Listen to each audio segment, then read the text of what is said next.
In the den of iniquity, vicinity no pretty, calamity fi hit we any moment, what a pity. Tomorrow never certain, what was behind the curtain, the face of evil lurking with the shifty eyes averting. It's not a steady bubble, that either pop or topple, many will fall and stumble, let the dozers gather rubble. From LA to Colorado, Guinea to Burkina Faso, cannons could reach the towers and the troops will storm the castle.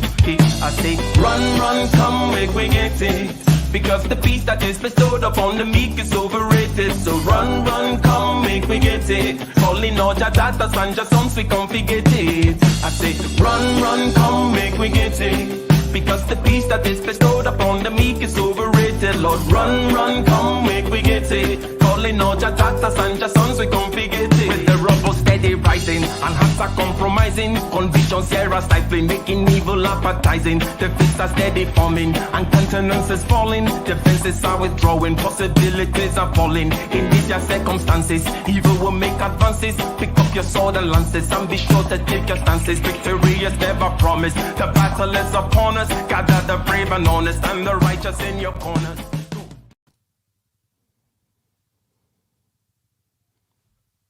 Hello, hello, hello, hello. Greetings, ladies and gentlemen. Welcome, one and all. Shout out to those in the chat. Aaron B in the house.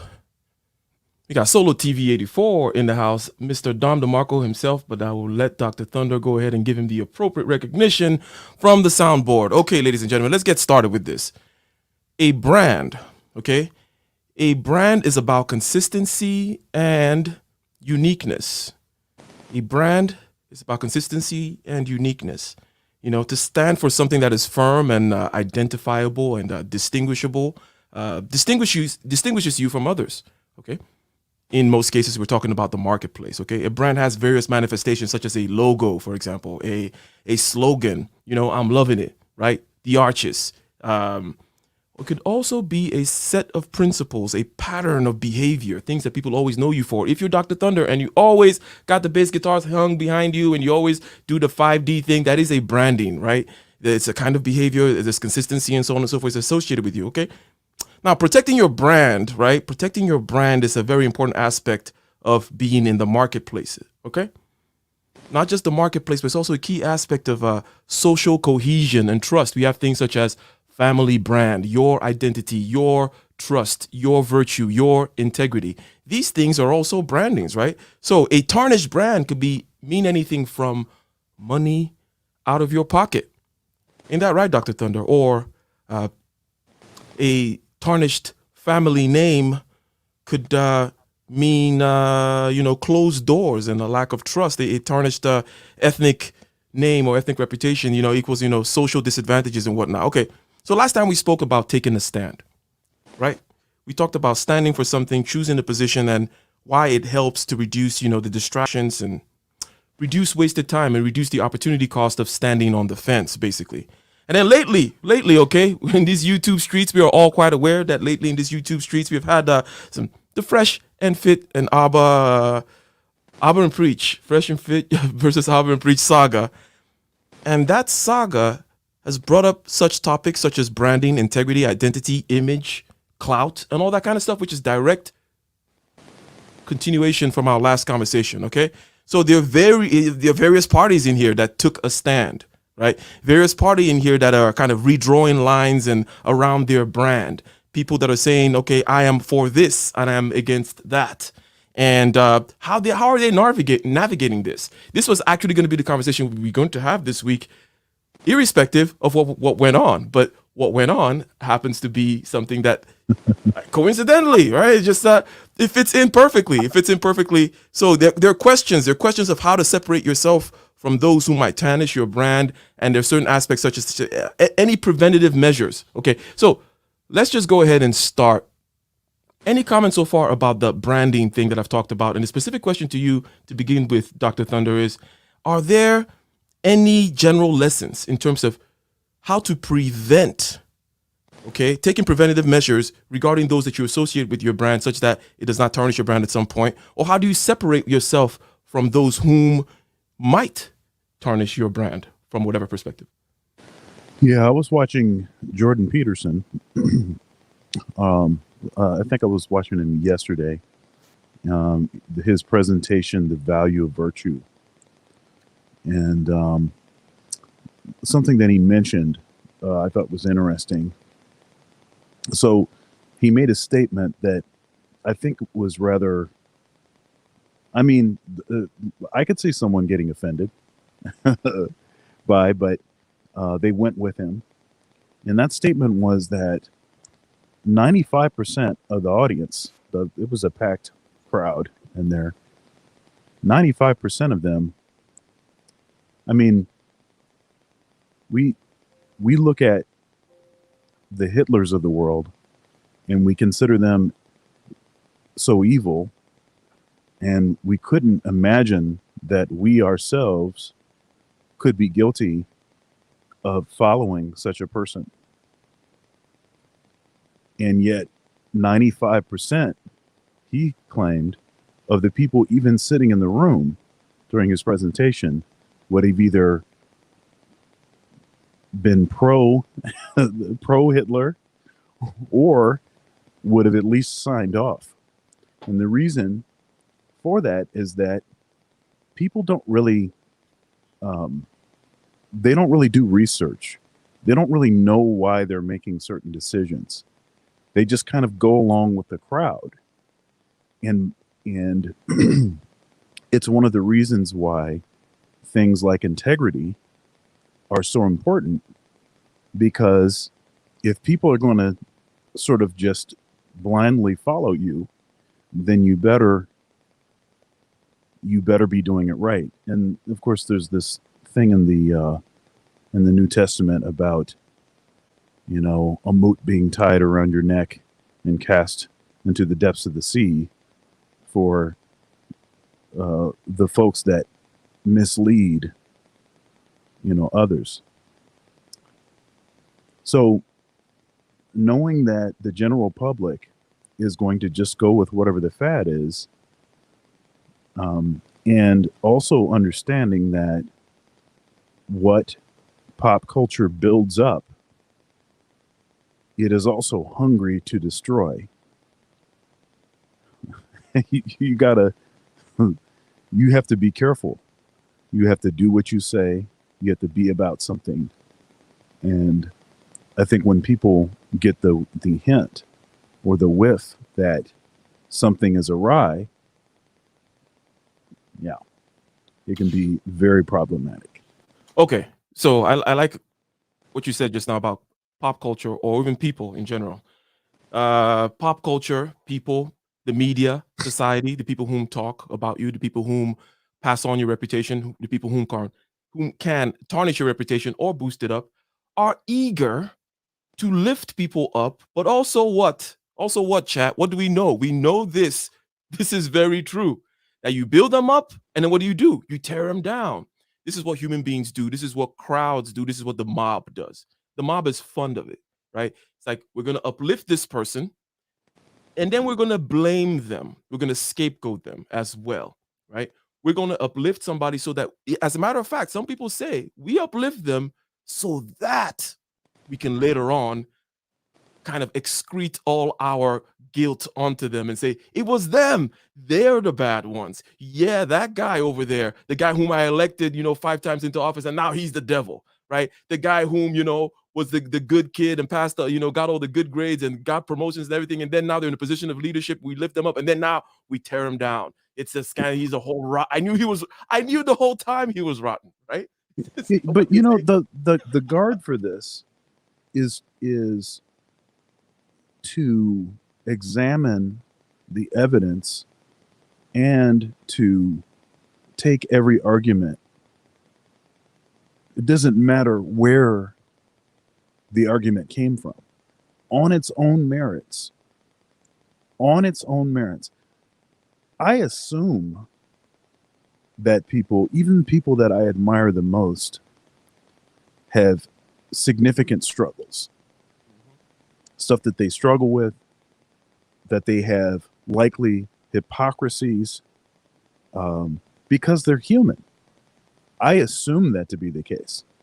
And so I don't have a problem listening to folks, even if I know that they have been guilty of something. Okay, so because they are human. Let's take it one step at a time, Dr. Thunder. Okay, so let's use the. Well, first of all, before I forget, let's go ahead and acknowledge the super chats. I don't know if your soundboard is the situation with not yet, almost not yet, but close. Okay, but we're gonna have to. Then you could just read the super chat that's on the screen from Trendsetter. I think I called him Solo TV 84, but I think that's not his brand anymore. The artist formerly known as Solo TV 84. What does he say? Thank you very much. He says, salute to my number one sponsor, Ike the Incredible. Indeed. Well, thank you Ike very much. Incredible. The Incredible. That's Let's go.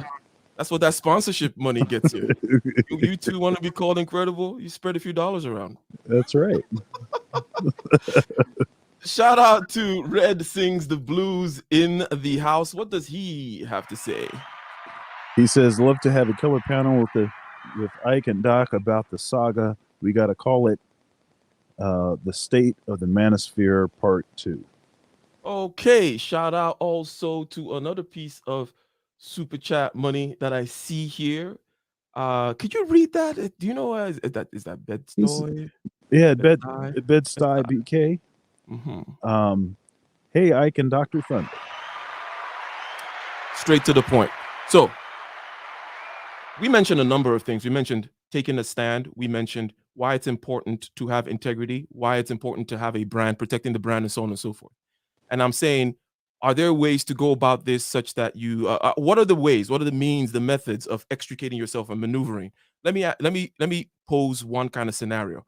O'Shea Duke Jackson, right? He tends to associate with just about everybody in this space. And it tends to be that they come through him. Along with Solo Oh, TV 84, he is absolutely. one of the, shall we say, conduits, right? Through which people come into this space. He promotes, he kind of scans out there whom are content creators that are worthwhile, and then he puts them on. As a result, okay, he tends to catch a lot of flack later, right? So his brand gets associated with the brands of all these other people. On one of so O'Shea's way is to I associate with everybody and then I'll deal with it later. So how do you think O'Shea has handled this? Because the idea here is we're talking about how to practically handle your brand, okay, and the means and methods of not getting it tarnished, what boundaries you should draw around it, how loose you should be with it. You went to a particular perspective, which we'll get to later, which has to do with the morality of all of this, right? You know, the morality and the judging and the building people up and tearing them down. But O'Shea associates with everybody, and O'Shea then comes out. He says something, let's say maybe favorable of the Fresh and Fit initially, and then he has to backstep, and then he has to say things such as the rules of the manosphere.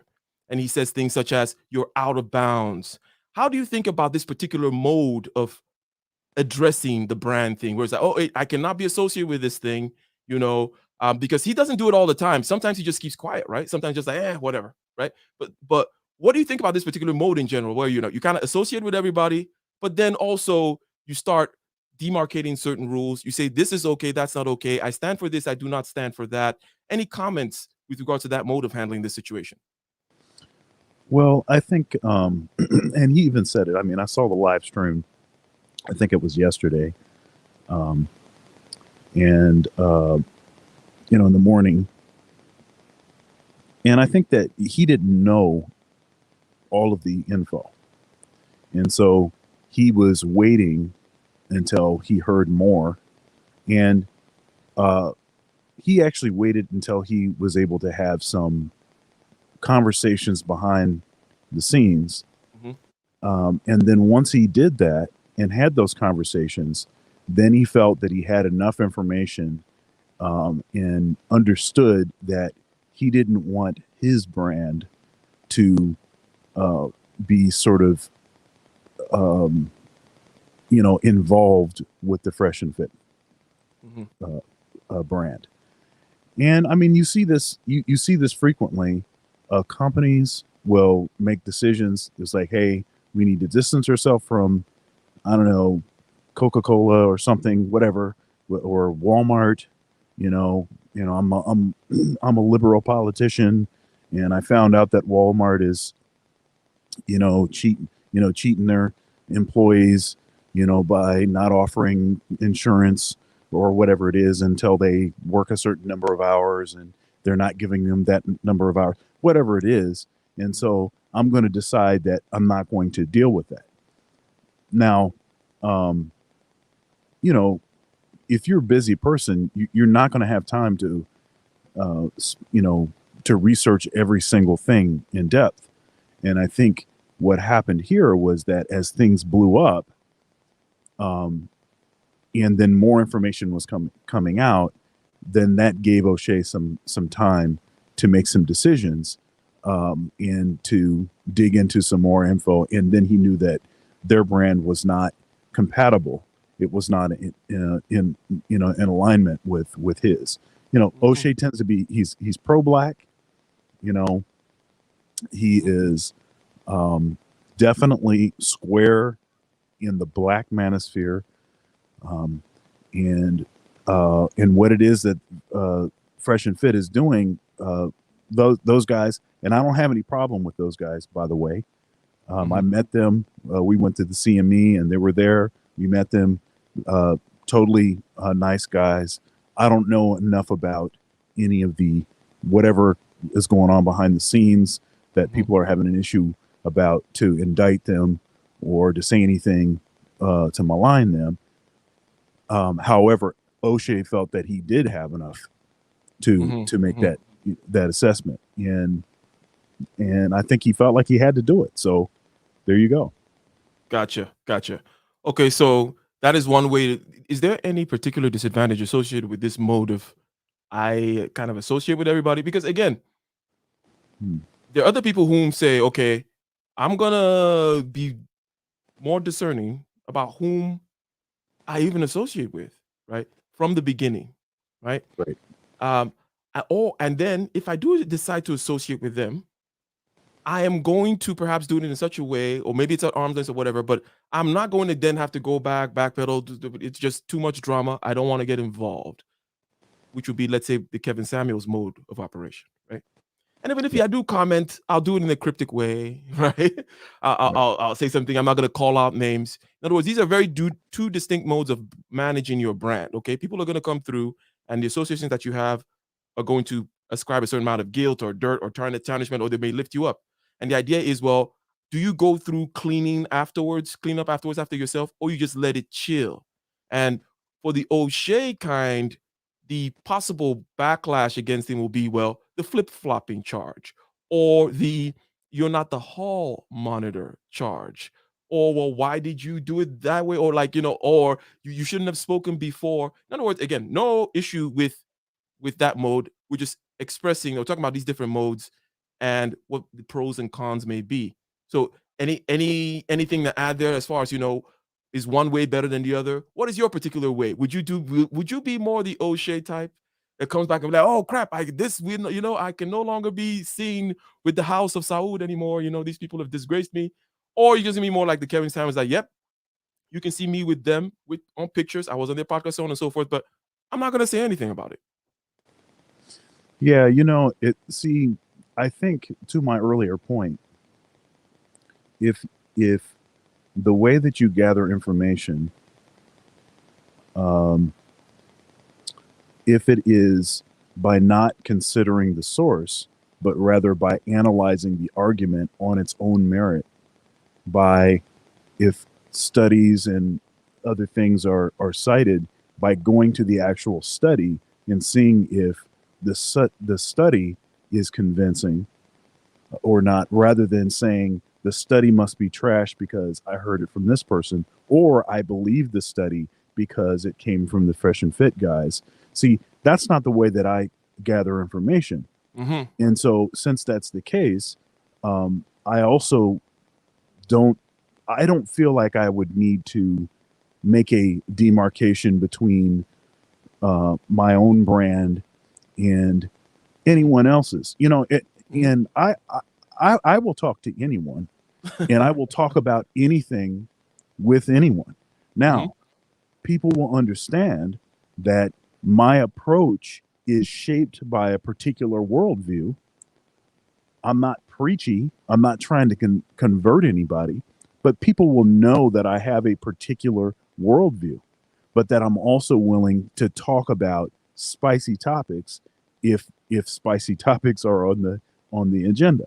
And so I've been on Mr. Palmer's channel a couple times. I interviewed him also. Ramil, of course, Solo TV 84, and O'Shea has been on my channel. Donovan Sharp, had to do some editing on that interview. And you edited that thing? Wow, I wonder what the raw version was like. Oh, right. Well, maybe I'll tell you back, behind the scenes. I've got another interview with Donovan coming up, and it's actually going to be with him and Devin, which is something that I don't think that they've done before, an interview together on another platform. And it's not something that I've done a lot of on my Conversations with Dr. Thunder series. But, I was on Larry Sharp's channel. Larry Sharp on his program called The Sharp Way. And he's a libertarian. He was a libertarian candidate for governor of New York. Of course, he didn't win, but he's very he says a lot of stuff that people have a lot of issues with. Um, that's fine. I don't care. You know, I'm going to say things. If you have an issue with me, then you can address it. But I think because of the way that I conduct myself, and the fact that I'm willing to be seen, um, um, um, you know, in well, anyhow, I don't want to get clipped. I'm willing to be seen, you know, with whoever talking about whatever. You know, they criticize Jesus for being seen with prostitutes, Yeah, and for tax collectors. yeah, and tax collectors and everything. And so obviously his motives were pure. Uh, but you know, that's the risk. You know, Hmm. some people are going to just be looking for blood, and it doesn't matter what you do. So again, I think my approach is basically I don't know that I ever feel like I need to distance myself. Hmm. Um, I will say this one thing. Um, I interviewed, I had a conversation with TK Coleman, and I interviewed him on Conversations with Dr. Thunder. But I also, we did a special about a now deceased evangelical um, minister, Ravi Zacharias.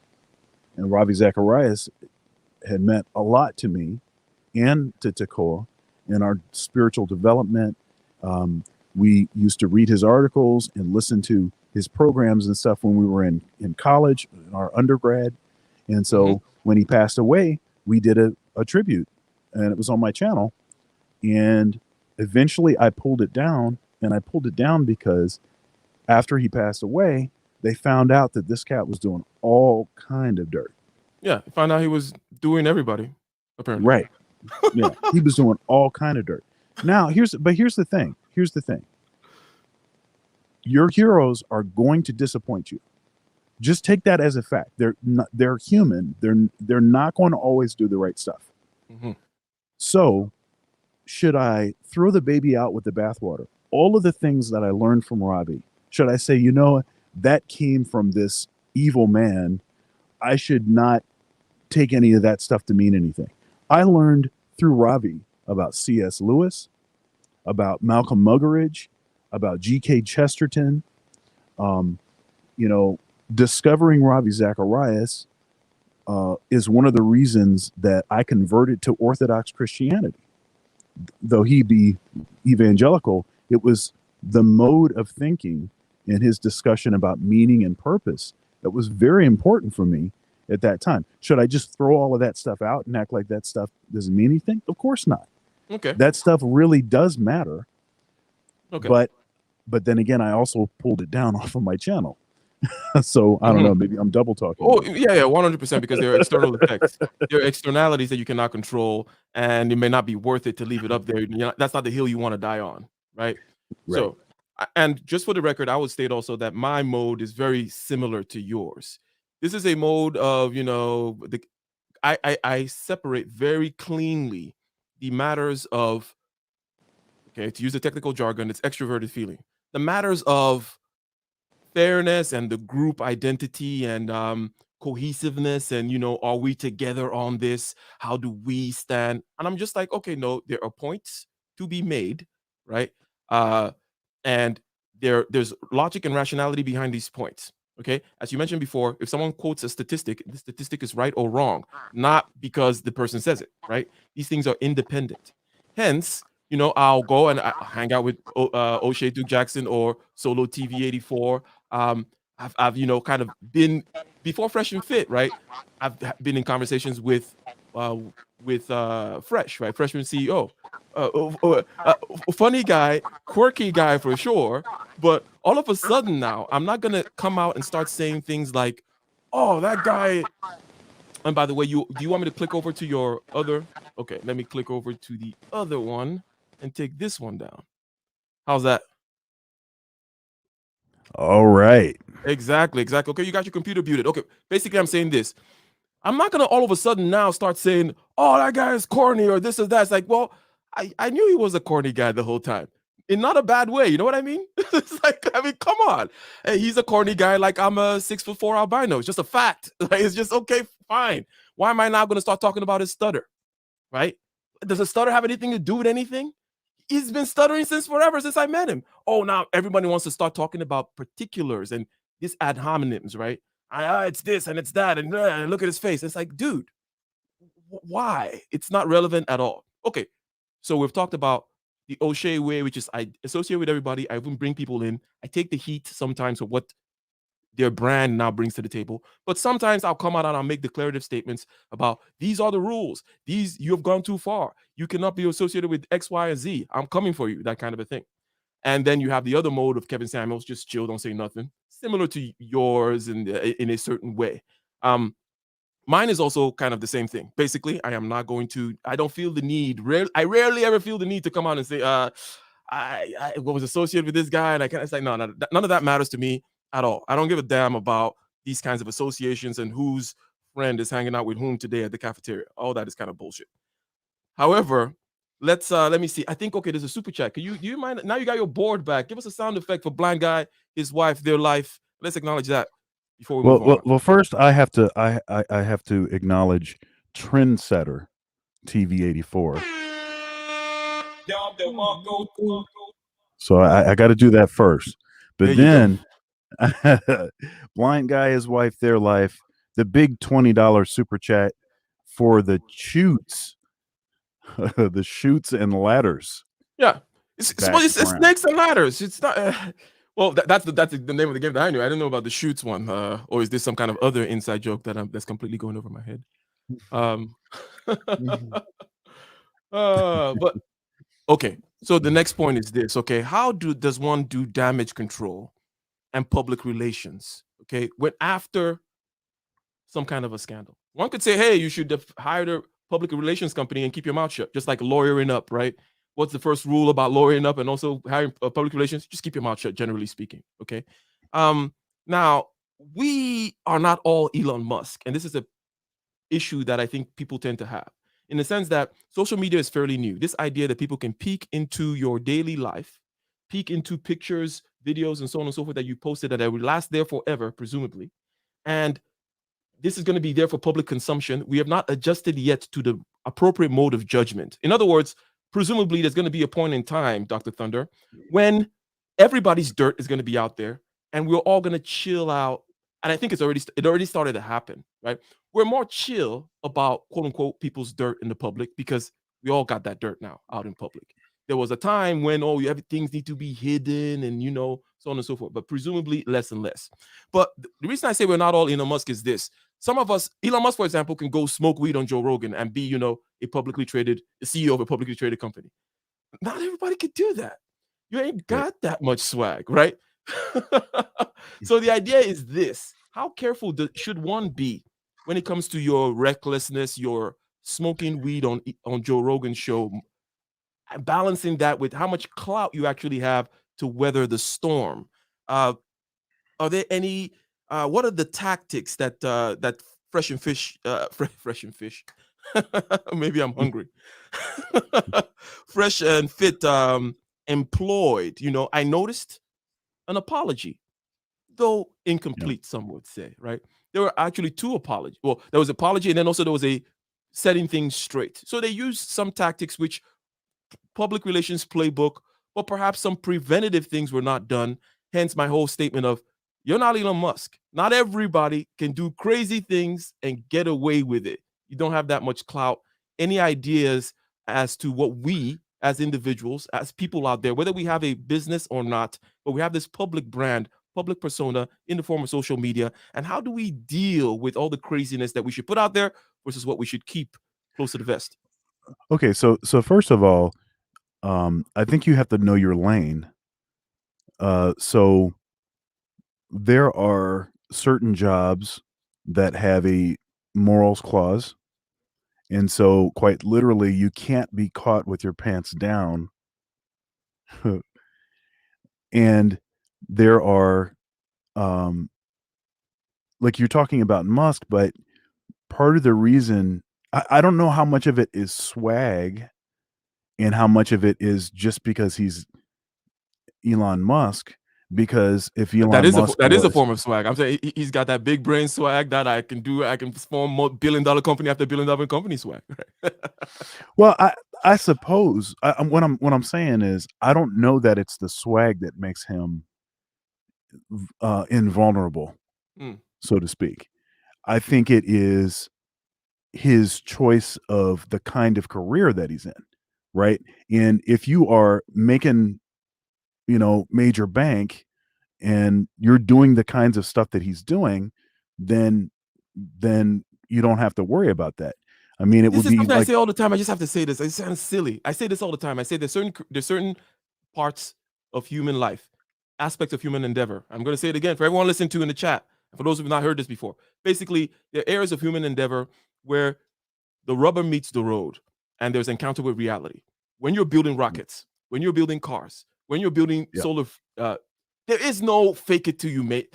There can be fake it till you make it, but there is you. The dentist cannot lie about fixing your teeth. The plumber cannot lie about. Same thing with all these other aspects. When it comes to science, engineering, when it comes to STEM in general, okay, right, you have a lot of clout if you can get the job done. You can nobody cares if you smoke weed on Joe Rogan, okay? right, Because right, right, it's not, they're not gonna call you to the United Nations panel of whatever tomorrow and then chastise you and then write a letter to whatever and keep it in your record in the Congress. Like nobody gives a crap. Does the car work or not? Great car, that's it. So there are these areas where there's skin in the game. In other words, where reality tells you whether it's true or not. And then there are areas which are more political, which are more open to judgment by others. So you're saying know your lane. If you are in the yep, lane where it's more open to judgment by others, where there are things such as you're in the media and you have morality clauses, for example, then be careful. But if you're just a swashbuckling record building genius out there, then people just build the damn rocket, right? right. Yeah, exactly. That's exactly. So, um, as far as damage control, yeah, I think this one is going to take. I think that they did what they could do on the backside. Um, uh, Shout out to JT Pocket Watching. I was watching. Um, he was on a poor man's podcast, and they were talking a bit about this. And one thing that he's Pocket Watching was saying was that he's convinced that they have the wrong PR team, even for the fact that Mm. any of this stuff went down the way that it did. Mm. Um, at any point, it's obviously that it's Do you think obvious they that have a they. PR team at all? Because it seems to me like I don't think so. okay. Yeah, I don't think that they do. They should. Mhm. But the part. Uh, uh, okay, so rewinding a little bit. So part of the issue here is you have young guys that have achieved stratospheric success in a short period of time. They're making major bank. They can get anybody on their show that they want. And uh, apparently they didn't have a lot of success with women prior to a lot of this success. And that I think is something that folks are criticizing. It's like you're teaching other people how to do something that you don't necessarily naturally excel at. Now, for me, I don't care about that. 100%. I like that you dwelled on that because that has nothing to do with the quality of the information or your ability to consume said information. If somebody tells you, Absolutely. yeah, because I can come to you right now and I can tell you, hey, here are the principles of communication. And if you're going to sell, there's 5 questions you need to answer to yourself before you go for the sales presentation. What is the problem? Right? And then what does the client want? And I distinguish between what those two are. And I list the rest of the problems. And then I say also the last question you need to ask them is there any reason why they wouldn't purchase this so that you can begin to address objections? It doesn't matter if I ever sold before. These are the things that you need to do to sell, right? Yeah. Now, when it comes to the subtleties and so on and so forth, it may help that, I've actually, but most people who write books, for example, don't tend not to have a lot of practical knowledge. We understand this to be the case. Plus, also, it's an homonym. It's one of those little shady things that people do. A strike like, oh, you were not successful with women before. Like, nigga, get the hell out of here. Nobody cares what your silly evaluation of success by some other man with women. You sound like a child when you say that, okay? And then number two, if you're making a valid claim about the validity of their advice, I would say it doesn't matter, okay? People who may be successful, for example, doesn't necessarily mean that they understand what's transferable in terms of skills. Somebody may win the genetic lottery, tall, good looking, so on and so forth, and they can't teach you what they do. They cannot necessarily teach you what they do, because they just be like, well, I just go up to them and I just say, hey, ain't gonna work for you, bro. This Yeah. dude looks like Momoa or whoever that guy is, right? Like, hey works for those guys. Hey doesn't work for these. So I think that it's completely illegitimate to start talking about, well, they didn't have successful women. I think it's an homonym, and also it is not relevant to what they have put out there. Critique the text, if you will. But anyways, go ahead. Absolutely. And the fact is, if you know if Fresh and Fit goes away, and everything ends up falling apart, they still would have been responsible for providing a significant live body of research that shows the psychology of a certain kind of woman, so even if Mhm. they, it all falls apart, they can still put that feather in their cap. Okay. Now, you know, I think that there was some hubris involved Mhm. in some of Mhm. the things that kind of got a lot of this stuff started. Mhm. And the thing is that, you know, pride goes before the fall. And pride is the sort of the sneakiest um, sin of them all. And it Mhm. seems to precede most others. And so, look, all of us, I mean, I think one thing is we can take a look at this and we can say, okay, what can I learn about not allowing stuff to go to my head? And then getting people around me that are telling me, that are keeping me humble when I Mhm. start shooting off and saying stuff that sounds like I'm a little full of myself, that check me, you Mhm. know? Look, uh, you know, I teach for a living and I recruit really talented, um, saxophone players to join my studio for me to, and some of the students, depending on how well they play, um, sometimes they can start getting full of themselves. They can start getting a big head. But guess what? They're not going to outplay me, right? They're not going to outplay me. And so I have more experience. And why did you come and study with me if you're not going to listen to what I'm telling you? Mhm. Right. Mhm.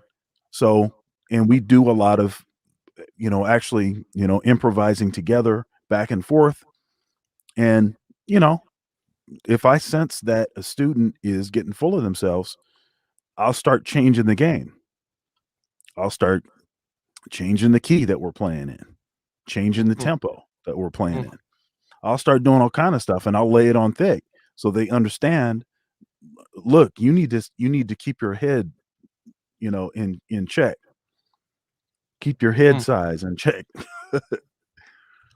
So Mhm. Mhm. Mhm. So so when I it think comes, that there was some so I do think that there was some failure there. uh, And hopefully that they can learn from that. Honestly, that's the thing, I think the biggest mistake, I think, and the one that they can control in the future is just not allowing hubris to take them over because they've had such success. Mm-hmm. Okay. Now, there's something that I noticed. This may be a little bit, not necessarily nuanced, but a little bit more in the weeds, taking a microscope out and looking at one of the particulars. I wish, perhaps ideally would play the video here, the video clip, but there was a particular scene on the Fresh and Fit podcast. Myron and my man Fresh, CEO, wearing the cooking hats, the chef hats. Okay, what comes to your mind when you? Why do you do that? Because there's something that I think that people are missing there. Um, People were saying things. Oh, they were so angry, and it was so. It's like maybe they were just bad comedians. Okay, because they were obviously they even had freaking props, right? A hat is a prop, right? Like, oh, I'm gonna cook you, I'm gonna roast you, right? And Yeah. this happens sometimes in the realm because we're generally also in the realm of canceling people and so on and so forth. So in the realm of canceling people, we all know about the bad joke, right? We all know Yeah. about in the board meeting and you get carried away and you drop the N word with a hard R, right? The hard R. With a hard R with a whip sound at the end, Oh, that's too bad. like yeah, pow, yeah, everything. And it was the wrong joke. Maybe it wasn't funny enough. This is an important point I'm trying to make here. A lot of times in that whole you told the wrong joke, now you're gonna get canceled. Patrice O'Neill, okay, when Patrice O'Neill, the GOAT of all these kinds of topics, he would get called to Yeah. Fox News and people will ask, and because Fox News is like, hey, we don't like cancel culture. Let's bring Patrice O'Neill in so he can talk smack. And one thing we always say is like, it's about trying to be funny and it's not about whether it lands well or not because people give a lot of leeway to a joke that lands well. Okay. It's like, you know what? You talked about my mama, but damn, that was good. Right. If it's really good, then it's fine. If it's horrible, people tend to then have some resentment like, well, the joke wasn't even funny. So my point is this. They were doing some kind of half comedian thing, half I'm going to box you thing. And doing like this, which is kind of funny.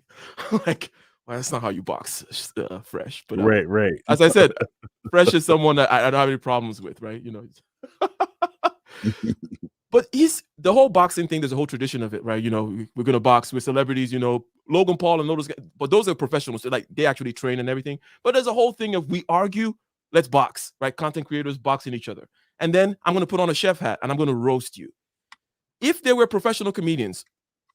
Does anyone listen? Let me get a one in the chat to anyone who listens to comedic podcasts like Joe Rogan podcast, Joey Diaz, Tim Dillon, Kill Tony, for example, by Tony Hinchcliffe.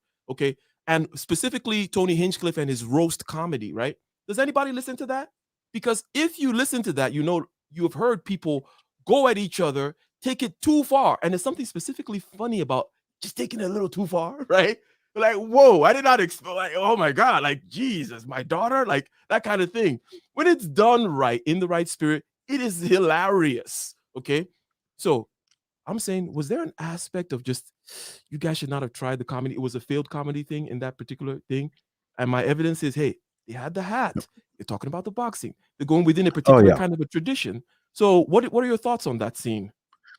Yeah, I mean, I thought that immediately when I saw them pull the hats out because they have the ninja masks, they've got the cap, Stop the cap. They got the caps when the ladies are not being totally honest. That's been part of their shtick, and so I saw that and I realized that what it was that they were doing was not landing, and then in addition to that. It was like, it was just super goofy and awkward. And so I think part of the backlash was, just subjecting us to horrible jokes. Yeah, right. People were disgusting. Right. We can forgive anything else, but do not subject us to horrible jokes. That's right. Shout out to Snuggles. What ridiculous thing is she saying now? Can you please read that, Dr. Thunder? Thank you very much for the $5 super chat. Yes, sir. Snuggles says, are black men in the black able community able to make mistakes and come back like others do in other communities amongst their own? Yes or no? So, I, I mean, if you don't mind me answering this, Go ahead. Go ahead. in fact, black people are so forgiving that white ministers that have been kicked out have been publicly embarrassed, ridiculed for knocking, some congregants up, or for, you know, going too far with some doctrine or whatever it is, stealing money from the church, you know, they routinely can go um and you know get a TV show and advertise it. Well, not advertise it, have it aired on BET late at night, and black folks will be digging in their wallet to support. Um, yeah, but we're very forgiving. I think what'll have to happen is time will have to pass. We need time to pass. Right now, everything's really hot, and I think if they just take what it is that they did, they walked some stuff back, they apologized, they had a question and answer, live stream, which at one point was almost at 30,000 live viewers Mm-hmm. on, and just basically just keep doing the other stuff that they were doing. Because one thing that uh, hasn't been talked about a great deal is not all of their content is about getting women. They have a lot of, flip houses, you know, um, get your money right, Bitcoin, a long list of things, bringing folks in that, started businesses, you know, um, legal information for folks, Mm-hmm. that are going through divorce. They have a lot of really good content, and it's produced well, it sounds well. And look, the fact is that they have the best setup in the manosphere. Okay. And it's Yeah. not even close. It's not You, even close. you're a show guy. I kind of play at being a show guy as well. So when you say the best setup, you're specifically talking about the important things such as lighting and the room and the sound guys back there and all that kind of stuff, right? So you're seeing a professional setup as a professional that can recognize those things. Okay, not everybody can recognize really fine wine and really good cognac, but you are in that space where you can, and you're saying, hey, I see professional setup here. I see this good content here, separate from the other one, which by the way, I probably don't get into, right? I don't watch those videos, whatever, fine. Right. But you've earlier already mentioned that you're kind of open and willing to be seen with the tax collectors and the prostitutes of this world, right? And there's In no the issue houses of ill repute. in the houses of Honest, ill honest. I'm repute. not here. I'm not here to partake of anything. I'm just here to have some good conversations. Yeah, great conversations in those whorehouses. Uh, All right. so regarding the joke, I'm I want concerned to. about her soul. Okay, all right. So I mean, thank you very much for the super chat right there. I just spotted that. My vivid life. If well, Gail, do you mind dropping my Vivid's Life channel? I think I know she has a channel. Drop her channel if you don't mind, please. And ladies and gentlemen, please go subscribe to her channel. And in the in the first page, it'll tell you what it's all about. But definitely support and thank you for supporting. You are welcome to the chat. Now, to reiterate, yes, I see the whole point of the. It was very clear to me that these guys were being jocular, throwing on that and doing this and that and the other. Didn't land well. But I'm a big fan of comedic podcasts, okay? And just like D mentioned in the chat, Louis C.K. is one of my favorites. Louis C.K. specializes, okay, in taking it too far. Like, it's like it's like there was this I don't know if you remember, there was this woman that drowned her kids in when women kill kids in the news. Back in the day, doesn't really matter which woman and which river. She drowned her kids, but it was in the news, and that very day, everyone was sad about it. This comedian, okay, this was in Los Angeles, okay, in Los Angeles at the Comedy Store, okay. I go there, and this comedian shows up, and he's like, I heard those kids were bad kids. Like, I think they deserved it. Oh, They never cleared up the toys. The sink was always full, right? Yeah. And I was laughing, dude. Like, because it you're a worked. bad person. You're a bad person. It worked. It was like, those are bad kids. They will not be missed. They will not be missed, those kids. Oh man. But Hey, what was it? What is the Bible story where what is it? These kids, I don't know, they're teasing I somebody. think it's Elisha or Elijah. Where yeah, and they get killed, they get wiped out. okay, ladies and gentlemen, the paraphrase of the story is basically these kids are taunting a prophet, okay, and they get killed by a bear. Yeah, it's like It's a very confusing story. like whoa, Yahweh, Jehovah. I mean, come on. Easy, man. Come on. He tore up them damn kids with a bear. But anyways, the point is, when a joke hits, it hits, and you can get away with that kind of stuff. And guess what? It also brings back because joking breaks tension, and if it had worked, it would have brought back the temperature of all the beef and like, ha ha ha, funny you roasted me, I roasted you. But also it relates to something that Snuggles asked about can black men make mistakes come back? I think that what you said is 100% correct. But it's something else that I think is the impetus for Snuggles' question. There's something that people perceive. What they perceive is, number one, the media landscape. A lot of, when it comes to arts and entertainment, there's a overrepresentation of African Americans or black people in general, right? And Right. media is about commentaries. Let's take the Fresh and Fit incidents, for example.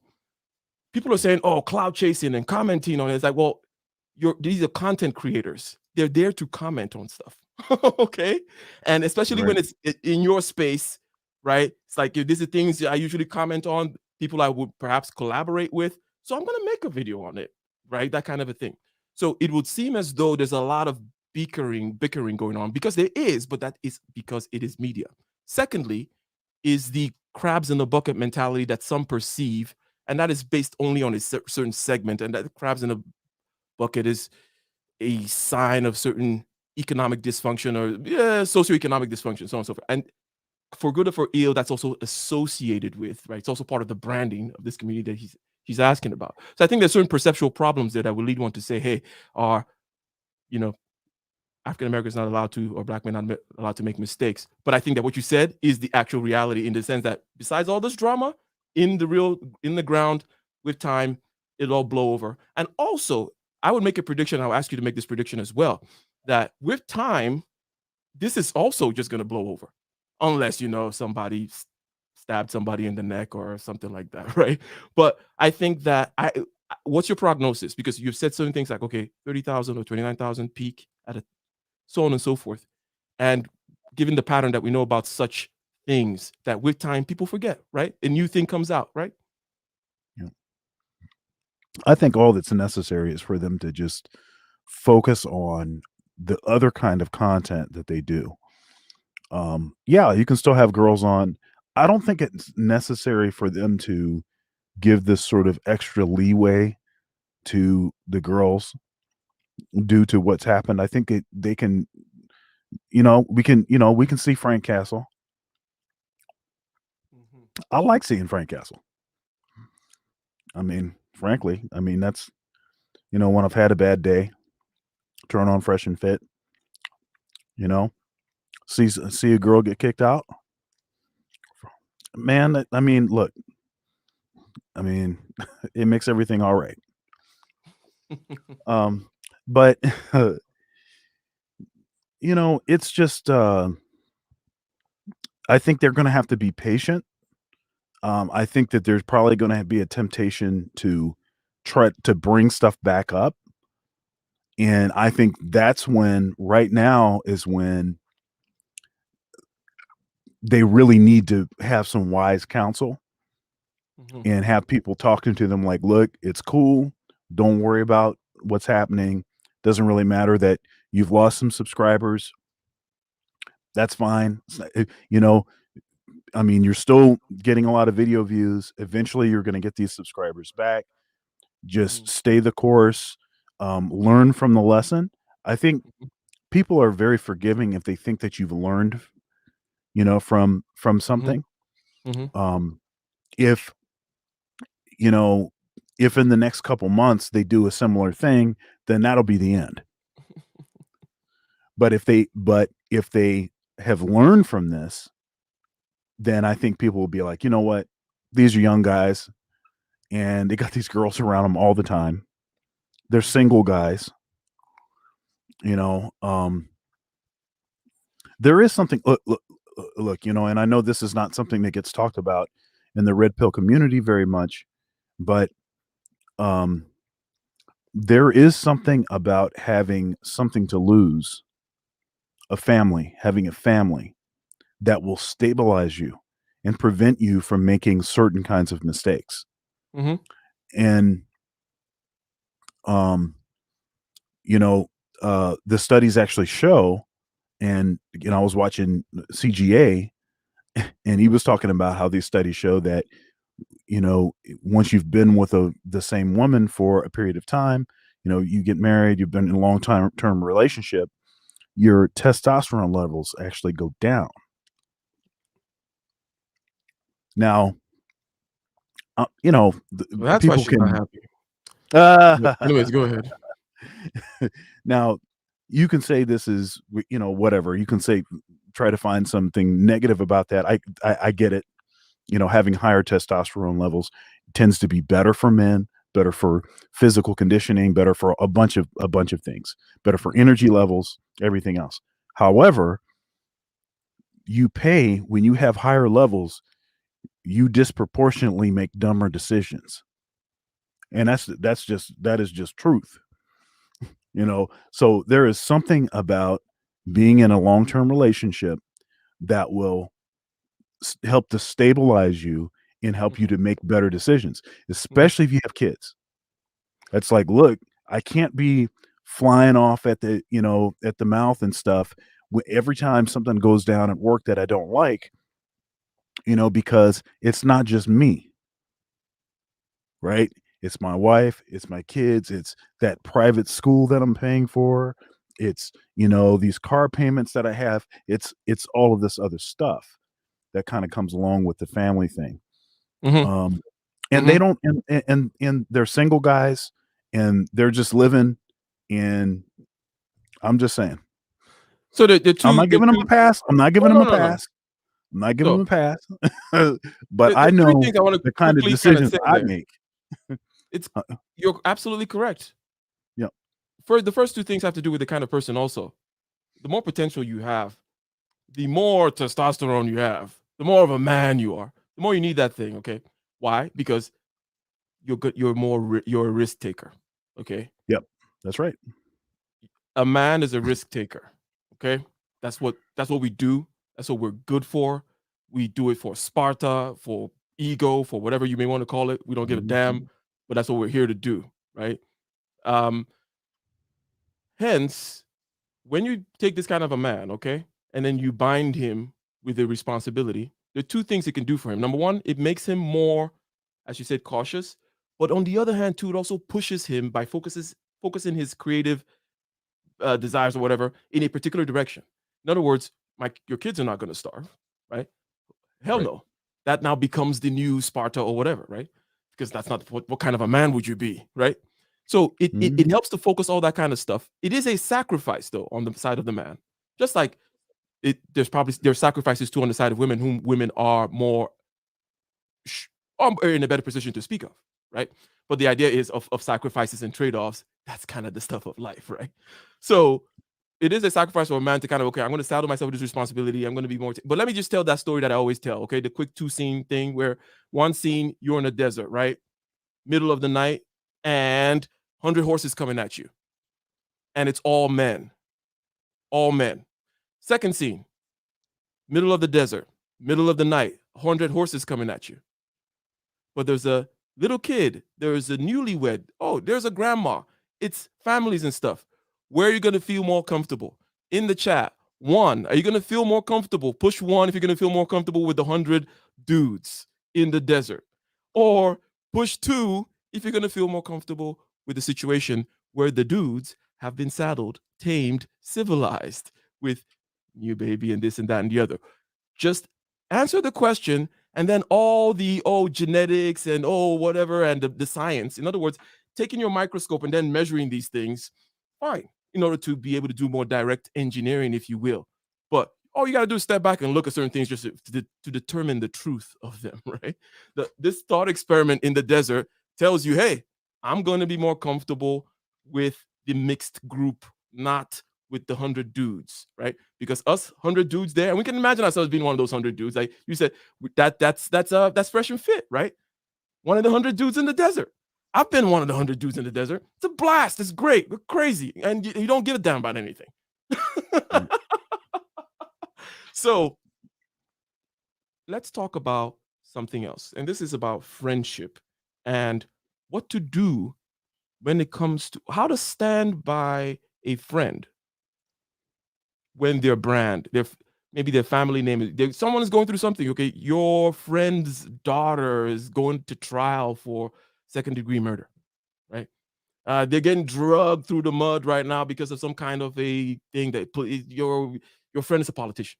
Some scandal comes out, or these kinds of a situation. Okay, because Solo TV trendsetter, Solomon Jones, trendsetter, my big Ghanaian friend. He's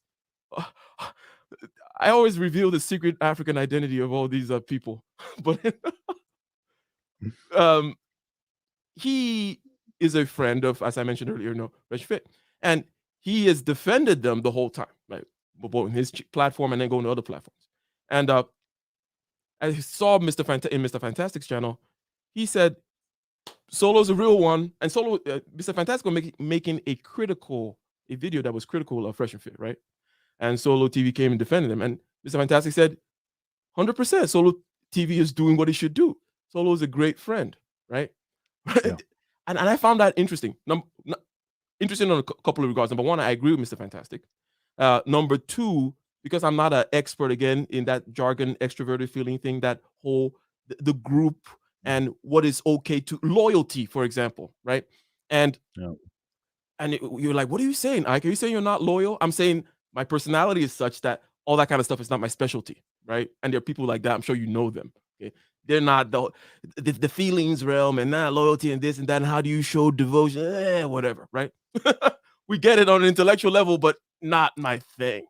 So, but I agree that in the rules, right, of that loyalty rules says you stand by your friend, right? Yeah. To hell with, in other words, not that you start to condone crazy things, but even within this particular saga, you've seen people move back and forward in terms of, I said maybe I need to reevaluate it, right? So the whole time is to take some kind of reasonable position and say, I'm going to stand. In other words, the question is this: how does one do this dance? Okay, of a brand is being tarnished, family being drugged, whatever it may be. Use the Fresh and Fit thing. I saw Solo TV 84 as a good example of this, and what are any thoughts about that? Yeah, I mean, I understand what you mean. I totally commend Solo, and I'm glad to know Solo, and I'm glad to know him because I know what he would do if someone was saying bogus stuff about me or about you. He's doing it right now. So that kind of tells you what kind of person he is. And I put a high value on folks that are willing to put their neck out there, put their name out there, because this is my friend, this is my guy. Okay. So that's the first thing. Another thing I wanted to say about that is I understand what you're saying about your personality not specializing in the touchy feelies. Um, you know, I'm the same way. I tend to be uh I tend to be loyal to folks that are productive. Um, you know, because you want to hitch your wagon to people that are doing stuff that's meaningful. Um, Now that's not to say that if someone that I've been, working with, been collaborating with for a long time goes through kind of a lull, that means I'm out of there. It doesn't mean that, but the relationship, even the development of the relationship is always based on productivity. Something's getting done, and my respect of the person is always based on their ability to get stuff done. What is it that you can do? What are you capable of? What do you specialize in? Is that something that I need? Is that something that would help me? Because and maybe that seems selfish, um Mhm. but in one sense, I know that I give a lot. I'm capable of a lot.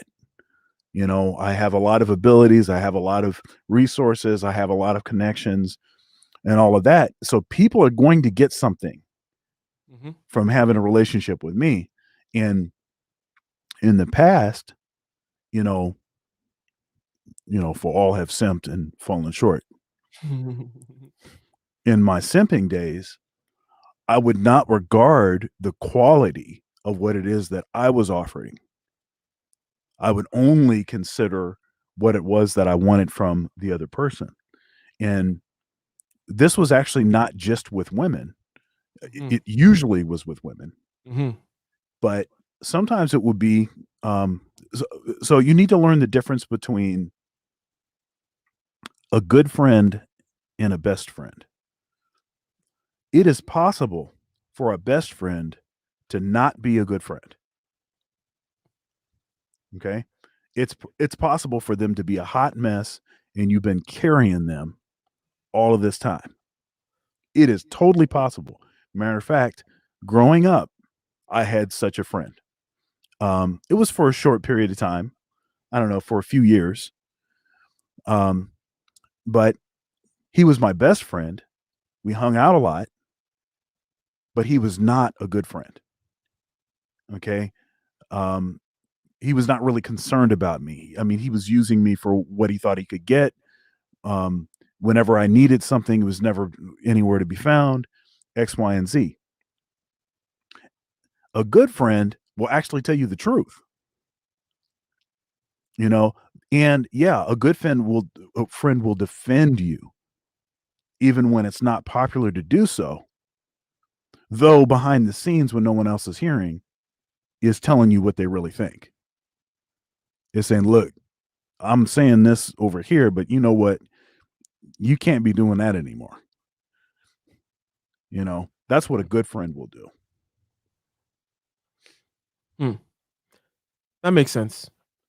So you say that you kind of agree with the solo approach, and I like it as well because if we take a couple of steps back when it came to the question of do you ever feel the need to cut off, to go back and redraw lines around your brand and say, "Oh, I'm make sure I disavow myself or, disconnect myself from this particular person. I have no ties. I do not condone what they say."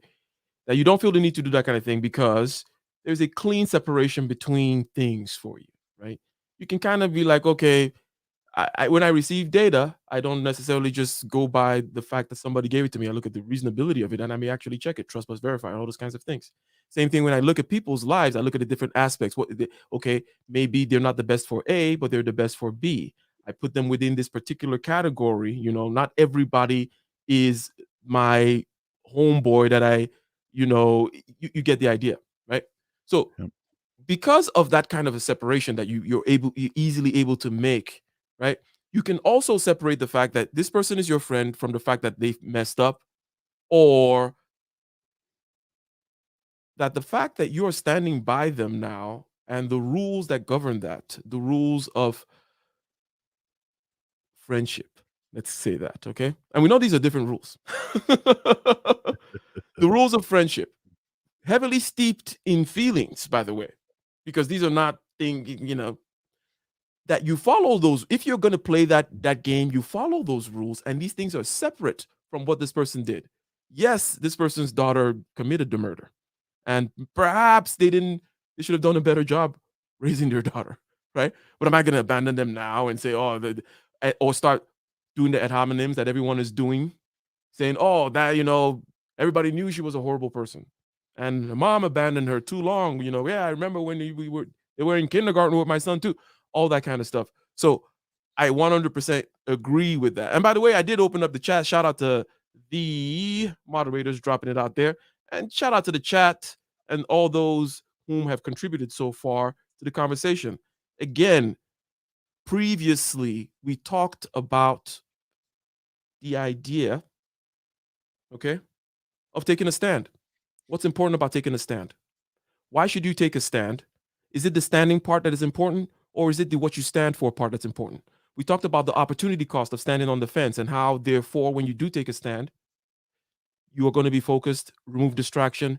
All these things help you get things done, in other words, right? But you have to be wise enough to know when to switch, jump off, go down the fence, go to a different category. And then this taking a stand and integrity and so on and so forth has to do with branding as well, because branding is about, shall we say, consistency and uniqueness. That consistent thing that you're always known for. He always comes in like this and he always says that, right? Let me ask you this.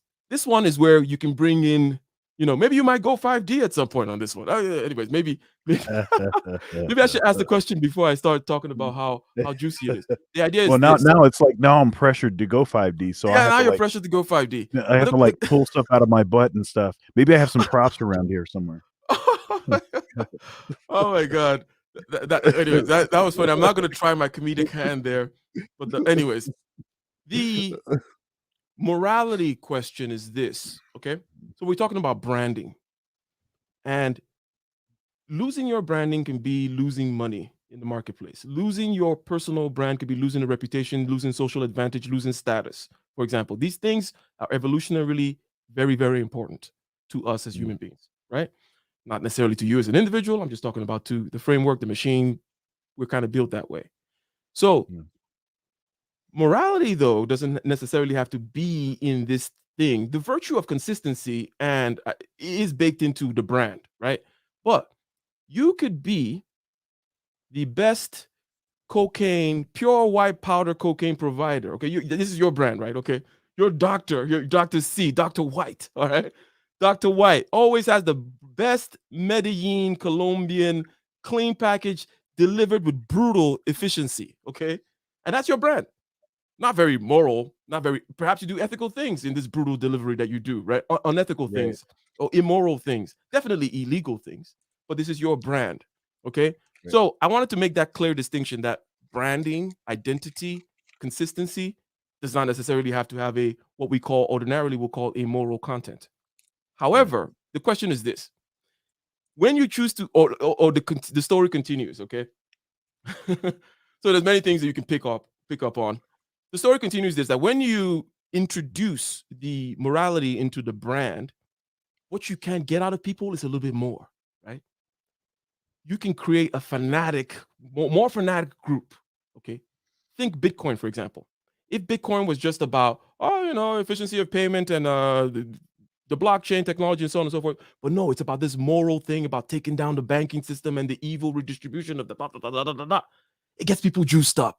In other words, when you add a moral content to your brand, let me get a 1 in the chat if I'm making sense. When you add we are the holy warriors of the chosen people, right? This is the right thing to do. We are the right ones, not just that we're the efficient ones at delivering cocaine, right? But we are right. We are righteous. We are history is on our side, or whichever framework you use to create your whole moral thing, right? Our cocaine will get you right. All that kind of stuff, right? When you add that in there, you have an extra juice, okay? But there's always, there's a bad side coming, right? there's always a trade-off, right? So if you want to get the extra juice, you want to get some fanatics, you want to start a cult, right? I'm taking applications, by the way, for my cult. But anyways, that's a different. That's for my patron only people. But you want to start a cult, you want to get a fanatic following, you put a moral thing behind it. We are the right ones. We are the real patriots. We are. You get the idea. However, Mm. it gets you into a bind from time to time. It's gonna be more fighting and more of an inability for you to extricate yourself from situations, or more of an inability to play the Dr. Thunder, Ike, or Kevin Samuel game of just I'm just hover above it all, right? So the idea is Mm. my brand does not have a particular in other words, let me not talk about myself yet. Let me allow you to kind of respond, but with a tying up question that says, should you be careful about adding morality to your brand? Should you leave it out and just leave it at a level of pragmatic competence and so on and so forth? I deliver good cocaine, right? And should you be cognizant of the fact that when you take moral stances, there are many, many things that come along with it. In that fanatic group you have, guess what? There's an opposite fanatic group across the street that hates your ass, right? Anyways, comments. Yeah. Let's go. All right. So, well, I mean, you pressured me into it. So, hopefully this is good. So, I think one of the mistakes that was made was that Fresh and Fit started to think that they were doing something better than other folks. Not just doing it better, but um, delivering something even maybe on a moral level that was superior. And so what that has the tendency of doing is attracting a certain kind of person to become a fan. And so you have a lot of followers. Now, the plus of that is that they grew very quickly. The minus of it is the people that came in, a lot of them, maybe you could characterize them as fair weather fans, right? So, um, Mm-hmm. Mm-hmm. so as things kind of start to tumble, Mm-hmm. then the problem becomes, well, how many of these recent fans are we going to be able to keep? But the moral thing is a hard thing because uh, it's kind of like it's sort of like the Walmart thing. People that say, well, it's immoral for you to shop at Walmart because you know that they're not treating their employees correctly. Now, It's more for you to I use cell actually don't. phones because of the coltan mined in Africa and such and such and such. Right. Well, the thing is I don't necessarily even think that. I don't necessarily think that the employees at Walmart are being treated that poorly because you do have a Gotcha. choice. You do have a choice, right? So you can decide that you want to work somewhere else. And if you don't educate yourself and you find yourself in a certain circumstance, you can't really blame anyone else for that. Mm-hmm.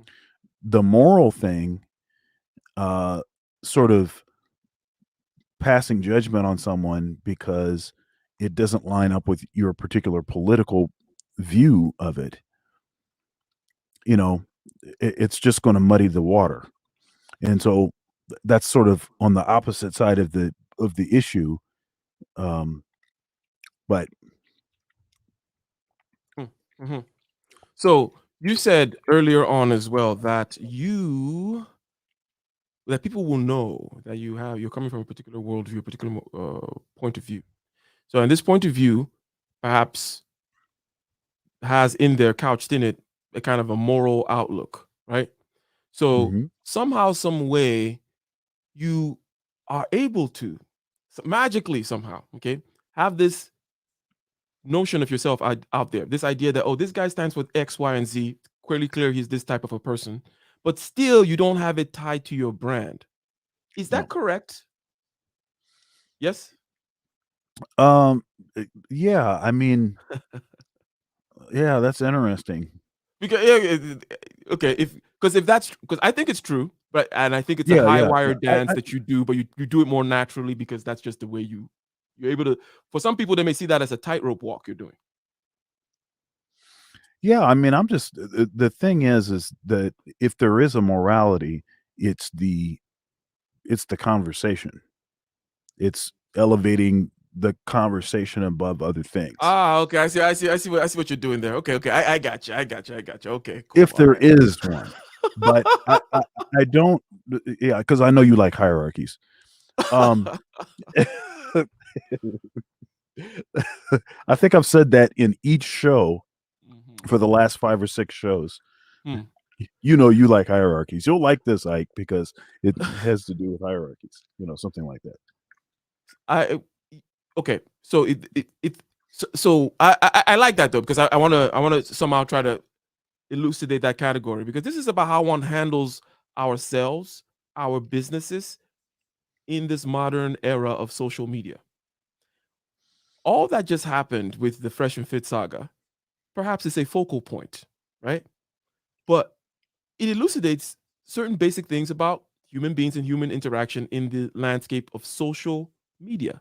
This could have been some other, it could be your Instagram account and then some other Instagram versus the little videos you put on your YouTube and somebody found X, Y, and Z wrong with it. And now you're in front of the Glendale City Council, explaining yourself or something like that, right? So the different modes of handling this, which we've kind of looked at how O'Shea, does the, redrawing and the stating. O'Shea does a lot of the stating of the moral ends, by the way, if we wanted to talk about adding that morality into it. And he's good at that. He's got the preacher ethos, right? O'Shea is not about argumentation.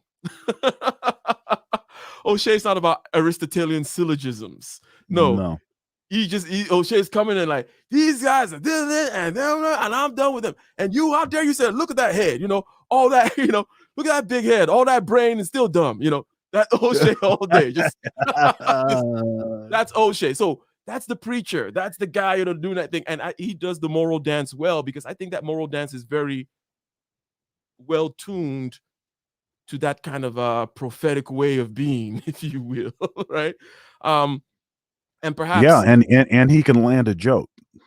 yes, yes, which is why he gets away with it. Because That's right. as you know, That's okay, right. O'Shea in his streams are mainly him just insulting the people. Ladies and gentlemen, I don't know if you're subscribed to O'Shea, but anyone who's subscribed to O'Shea knows that his streams are mainly him insulting the chat and the chat It's laughing. so it's hilarious. It's just If you just need to laugh, if you just need to cleanse the palate, whatever you need, just yeah, yeah, check out his latest one. He did one on Fresh and Fit that's my today. cat. Like his actual streams, not the produced videos on the celebrity junk stuff. Right. It's just him calling you guys all idiots, but in a very nice way that it's funny, and people will super chat that and laugh like, "Hey, here's my money. Call me an idiot." Like so. O'Shea is Right. gonna And do. then right, and Go then ahead. he'll start criticizing them because they're not giving him enough super chats. He said, "Give me my money." And then start giving him the money. He has I that told you, pull. I told you I didn't want to have to keep telling you to give me your money. You know what time it is. And then start giving him money. I'm like, this cat, man. Yep. And it's in the power of the performance and everything else and so on. So because I Yeah, called it pool, but let me not make it that way because people will forget that there's an art to it, there's a skill to it, there's absolutely there practice to it, is. and so on and so forth. So Absolutely he there can is. do the preacher thing also because he can come in and say, you know what, with righteous indignation and everything, and not have to explain, right? Right. Me and you, more on the philosopher end of the spectrum, we're gonna have things such as, well, if there is morality, it's going to be the elevation of the conversation. I'm not going to. It always seems like we're playing games, doesn't it? Because the people like, after you listen to O'Shea, someone listens to O'Shea and they're like, O'Shea person's like, then they listen to Dr. They're like, well, why don't you just say what you really mean or just that kind of a thing? But it's just different modes of saying what we really mean, and we are saying what we really mean. It's just different. It's just kind of different. Yes, Yeah. indeed. So, ladies and gentlemen, this one kind of went by fairly quickly. Am I right? What time is it? It is an hour and a half on the nose. This is an hour and a half on the nose. It kind of went by fairly quickly, and I think that we had a productive conversation. Okay, and we didn't have anybody come up, but hopefully, or I see them, over there having fun in the chat. So that is all good. And with regards to closing statements, why don't you just give us your wrapping final thoughts about this whole branding thing, the Fresh and Fit saga, how different people were able to handle their branding and rebranding and redrawing lines and disavowing people, moving the goalposts, going back and forth, and any Yeah. final thoughts you may have. Yeah. So first, let me say, I like these guys. I like Fresh and Fit. I think that they've brought something, um, something real, something really valuable to the space. Um, I mean, the quality of what it is that they're doing, it's undeniable. Myron has gotten quite surgical with his ability to, uh, talk down these. I, I I would lose patience talking to these girls on the show. The crazy stuff that they're saying, but he has gotten really really good at presenting sound arguments, and that's the stuff that I take away from that. I Mhm, never expected them to be perfect. mhm, Um, they're young guys. They've had you know uh, a like a once in a lifetime thing happen with the growth of this podcast so quickly. A perfect storm of events, um, you know, and and yeah, maybe they got a little too big headed with it, and maybe some hubris got in there, and then also by virtue of having access to you know a lot of ladies that maybe they didn't have access to before. mhm, I can imagine that people would fail and maybe make some decisions that maybe weren't the best all the time. And look, all of us, we're all human. We all make mistakes. Now, obviously, it was not appropriate um, to criticize, um, Preacher's wife or mhm, any of that kind of stuff. And maybe they were just trying to joke. They had mhm, props and X, Y, and Z. But obviously, um, you know, mistakes were made. I think all that's necessary is for them to focus on the positive things that are undeniable that they have brought to the space, focus on those things, and they'll allow some time to pass. mm, And maybe get some wise counsel, get some folks that can tell them the truth, mhm, that aren't just, hey, oh, this is fresh and fit, fresh and fit. Okay, we're just going to kind of worship anything that you say. To try to get some folks that are going to be more critical of you, um, and listen to them. mhm, And I think these guys are here to say to stay. I think if they do those things, I think that they're smart guys, and I think that they're a good team because each of them brings the thing that the other one doesn't have natively. mhm, It's part of the reason why they've been successful. Fresh does a lot of the behind the scenes, and he's and the social media stuff. He's really great at that stuff. mhm. And of course, Myron is the he has the mouthpiece. I mean, he really has that stuff worked out. So good luck to them. I hope that they're able to weather the storm. Um, I know that there's some folks that want to see them out and are just pointing out all of the hypocrisy and everything. Look, all of us are for all have sinned and all have simped and fallen short of the glory of God and Mhm. everything else. And um, I hope that they learn from it and you know Anything to promote before I give my last words? Um. Yeah. I mean, I plan to do my live tomorrow. Okay. Under thoughts. Um. I'm a little bit under the weather now, so I'm not 100% sure that that's 100% sure that that's going to happen. Um. But yeah. I mean, I may end up doing it later in the week. We'll see. School is back in session. Hmm. Today was the first day back in session, and I listened to a lot of saxophone auditions. A lot of saxophone auditions. But it's very positive. I'm glad that we're actually back in person, as opposed to all of the hybrid and Mm, weird, trying to do stuff, through Zoom all the time. nice. So that was really nice. It's nice to be actually, you know, to play music, to play it around other folks, Mhm. rather than trying to do it through a screen. So it's good. 100%, 100%. So Snuggles has a question here, and I'll comment on that as we close this conversation about how one maneuvers in the landscape of branding. Branding is important. Messing up your brand may mean, loss of, income. It may mean, loss of social standing, clout, trust, and so on and so forth. There are many levels to this whole branding thing, and there's ways of getting your brand tarnished by association. There are ways of handling damage control, let's say, regardless of whether the damage comes from somewhere else or you made a mistake, public relations and all that kind of thing. We use the particular saga of Fresh and Fit, Albert versus Bridge. We talked about Solar TV 84, Trendsetter 84, the O'Shea, Duke Jackson, and the different modes, the different approaches that they take. Morality, as it has to do with branding. And what are the pitfalls of including morality in your brand, if you will? Snuggles is asking a question that has to do with human nature, and it is something that I think, social media offers us in this generation, okay, that is exposed to social media, a very deep insight for those who can see as to the behavior of groups, right? So, what you're seeing, Snuggles, is something that always happens.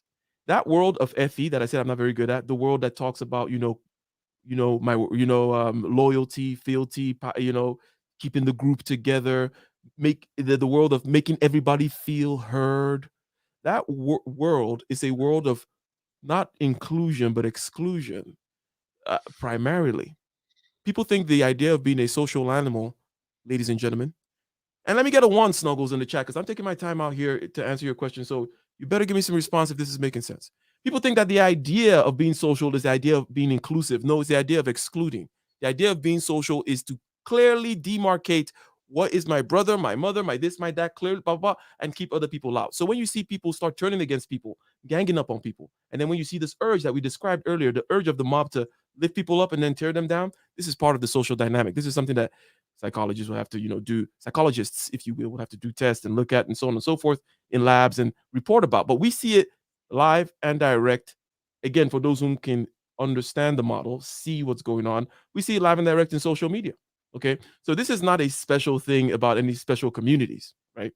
It's just that people will gang up and people, when I say people, it's not everybody, okay? Because if you look at those chats about people ganging up on people and so on and so forth, you're still going to see the same voices in there. And you always think you're one of the sane ones, right? So by the fact that you think you're one of the sane ones, Dr. Thunder, right? It already suggests that not everyone's insane, right? So, Hmm. but there is the middle of the bell curve, okay? The middle of the bell curve is filled with people who will just jump into this team, jump out of that, make ad hominem attacks at somebody whom they've always known was that way. You always known he stuttered. You always known he had kind of like he's not the best speaker. What the hell? Why are you talking about that now? That's one that kind of pissed me off. Like because Yeah, that's that's petty so stupid. BS. I was like, It totally that's is. it's pure bullshit. Like, get the hell out of It here. is. You know. Yep. So all that kind of stuff. A lot of people do that crap. You're just seeing now in focus, right? Generally speaking, you weed out those kinds of people from your life. Generally speaking, you keep to your own company. Generally speaking, your social circle is self-selected, right? And we get blind as a result of that. We think everyone's like Dr. Thunder. But no, it's just no. Mhm. Most people are not. So you're just seeing mob behavior one-on-one, unfortunately. But there are things to be learned from it. Okay. Uh, However, hold on a second. I made a mistake. I think I don't know if you got time, Dr. Thunder, but I think we got somebody. Sure. What's up? What you got? You got the floor. You got the mic, as Bernard Riley would say. How's everybody doing tonight? Very good, Doing sir. all How are right. you? Yeah, I'm doing real good, man. Shout out to you, Ike, man. I just caught up with your channel maybe a week ago. You were on a different podcast. I think TLA brought you up, and you gave some facts. I have a question regarding the fresh and fit scenario. Uh, if you're in the manosphere and you're watching these two, and as things play out, you really don't appreciate the angle they're coming from. How are we supposed to voice that? I know people have different opinions about how they got into this sort of sector, but if you just don't appreciate the value of how they're doing it, how are we supposed to address that? Dr. Thunder. Well, let me go first real quick, and I'll let you. Sure. So I would say, in this particular case, okay, I'm going to use my own real example and my real evaluation of the Fresh and Fit podcast, right? I'm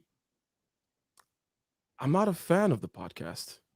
I've spent a lot of time talking about how Fresh is a cool dude, and I've met Myron Gaines as well, and how he would out sin cast the first stone, and how the demarcators kind of, and how we move, generally speaking. So, but when it comes to the podcast, I'm not a fan of it. But then again, I'm not a fan of many things. I'm a man of very particular tastes, right? So, to say that I'm not a fan of your podcast, whatever, I like my lamb a little rare or whatever it may be, right? It's a question of aesthetic taste. How do I express that? Okay, I just put out the kind of content that I would like to see. Okay. And insofar as this person is not doing anything ridiculous or, that I feel the need to comment on, insofar as I can put them into a bucket, right? Which is, okay, those guys at that age with that mentality, which I've never had. And I've always, forget land of podcast. What I'm saying is, growing up in the world, you're going to categorize different people in different ways. And you know the kind of person you are and the kind of person you're not. And Fresh and Fit podcast just represents those people. And I don't bother with those people. And I'm making sure that it's the podcast. I'm not talking about these individual personalities like, Fresh or Myron, right? But what the podcast represents it's never been any concern of mine. I don't spend 2 seconds thinking about that kind of crap, right? So I just don't. It just whatever bimbos are talking about at night and whatever people are arguing about with red Solo cups. Jesus fucking Christ, that's disgusting to me, right? So if you ask me directly, I would say it directly like this, but then I don't spend any more time. That's my way of addressing it. Then I'll let Dr. Thunder talk about his way of addressing these kinds of things. How about blue Solo cups? Oh, well, it's blue, it's very different,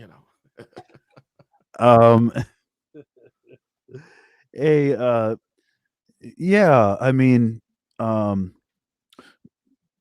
what I like about the podcast is that it is giving us like field research on how rampant certain perspectives are from young women. And what we're hearing is stuff that we thought was the case. We have had lots of experiences dealing with women where a lot of those perspectives were the demise of the relationship or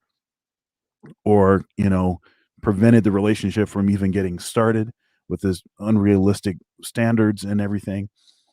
But to have it, like every night with a different group of ladies saying the same thing over and over, I think is its own value. Yeah, personally, I tend to watch more intellectually stimulating stuff, but I can appreciate their podcast and have been a supporter. I mean, I've given super chats and other things, and I met Fresh and Myron at the CME. This past summer. Can you So I'm sorry, can you yeah, tell me what the CME is? I'm sorry, I just I the don't know what that is. CME is the Conference of Masculine Excellence. It's Donovan Sharp's conference. He's got another one coming up in October. Correct. That's the one that Myron is scheduled to be speaking on, right? Well, he spoke at the first one that was in June. It was June 4th through the 6th. Okay. It was in Vegas. Okay. He spoke at that one. And I found the guys to be personable guys.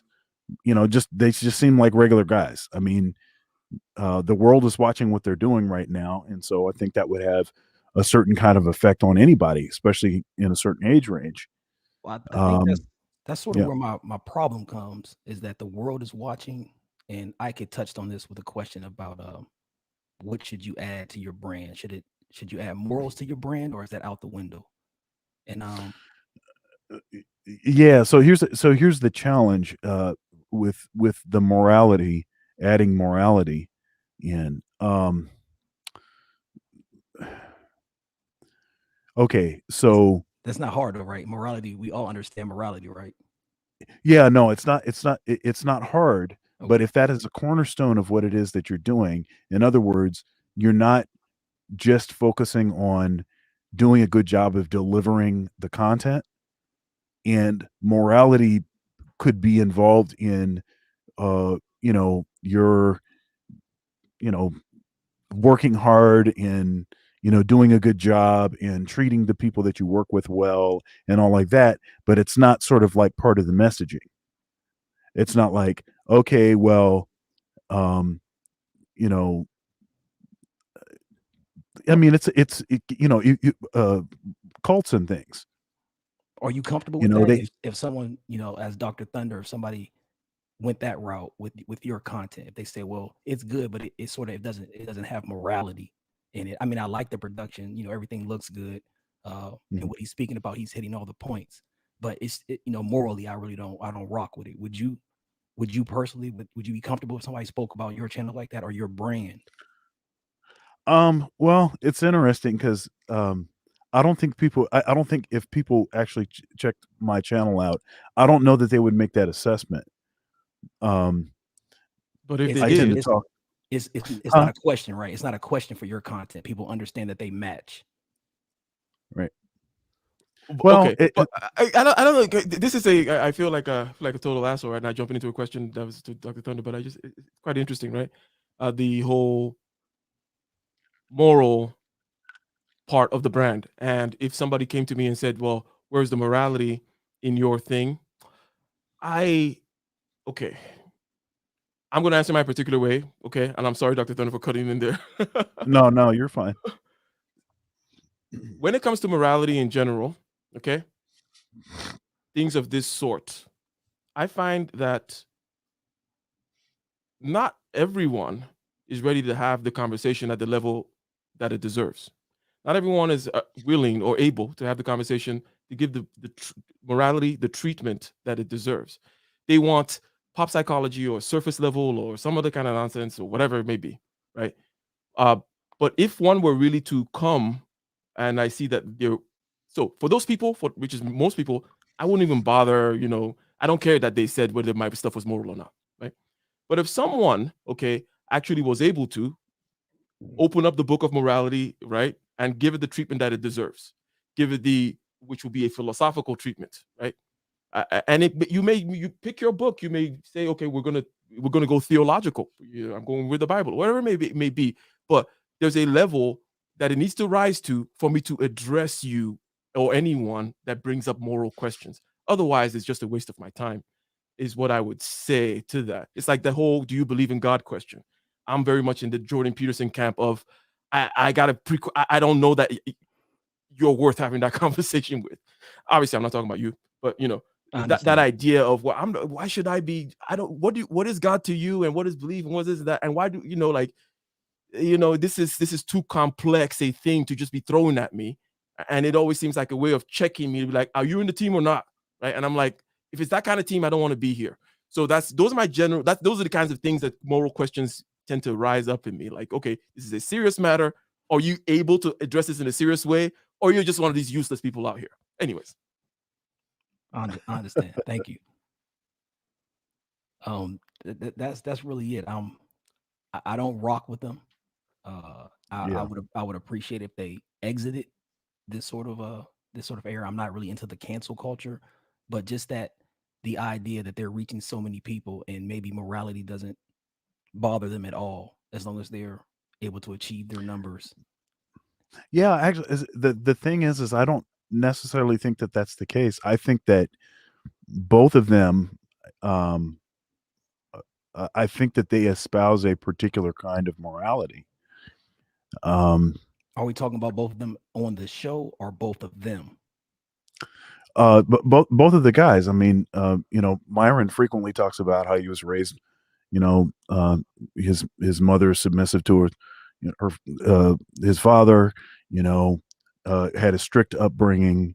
Um, you know, that they actually believe in traditional values and traditional family, but if you're going to actually try to have success in a sort of modern dating climate, that you're going to have to make adjustments to the way that you're thinking about this. In general, men, we tend to be more traditional, and women these days tend to be more modern, and we haven't caught up to the new rules, to new sort of rules of engagement. And I thought we were a little against the modernness. I thought we were trying to settle and be conservative and be traditional because it's a more that's reliable role. that's true. And my answer to the problem, to a lot of a lot of these issues, I mean, I'm married. I'm also Okay. married. Right. Ike's married too. And so my thought process on this is not going to involve a lot of the shenanigans that they probably face regularly. I separate myself from that stuff. It's not worth interacting with. Um, but if you are single today, and 95% of the women are, women that are more like modern kind of women, and you don't know how to interact. I mean, because you have a certain set of expectations and they have a different set of expectations. You don't even understand how they think. I think you're at a major uh, disadvantage. I think that's part of what it is that they are actually contributing, is this sort of um, real life, you know, in the moment, research data that is pouring in each night, communicating what these different what these more modern perspectives are, For and that it's not for just a someone like you, figment. Dr. Thunder, yes. Yeah, However, and I'm being purposefully provocative. However, there sure. is the whole entertainment thing. In other words, I could come in here and I could say, Absolutely. "Hey, look, this is just entertainment, and it's all about entertainment." And there's a lot of kind of entertainment there that has a message. After all, people have to have words and stuff like that, and people have I think symbols it's and people get both. moved. Pardon me? I think it's both. Oh no, no, I one hundred think the percent. But reason that people watch it, I'm doing a caricature thing now. I'm saying, okay, right? I'm gonna come in here and just gonna say the entertainment part because we haven't really kind of talked about it, right? Correct. Right. This is entertainment and it's doing all that stuff and it's kind of entertainment you don't like. It's out of your taste, as I mentioned earlier. I've kind of said, oh, this is kind of disgusting. Like, keep that out of it, whatever. Like, it's not in my lane. I don't give a crap. There is, when it comes to the real problem of relationships, real problem of society moving away from nature more into freedom and equality and those kinds of things and the problems that we're having writ large, let's say. The real problem of that is, and that's why I look at those things as an entertainment, is you should not be spending your time looking at talking about the kinds of women that you don't want. It's like, and I get you, Dr. I Thunder, think like, that's a good okay, point. for you, it's a research data for you because everything's data for you. And I get it, 100%. Me too. Right. And then you might also think, oh, that they're exposing the foibles of a particular cohort of women, and which may be good. Some smart people might say, okay, maybe that's not. I actually don't want those women. Okay, that may also be a good point. But writ large, why are you focusing on these women that you don't want? And that's why that whole cis bin movement tends to make sense. Or generally speaking, whether any kind of, well, go find pasture, go find the red apples you're looking for if there are no more red apples in the Serengeti or whatever. right? Go to it, whatever this movement is, whether it be Get your moving to passport. finding quote unquote more conservative women, or in a different area, or focusing on what you actually want versus what you don't want, is a key aspect I would say to this that also kind of came to mind as you guys were discussing, right? Which is, I agree, and this is kind of MOT's point that he makes all the time, that this kind of focus, because I come from a very traditional society in a certain sense, right?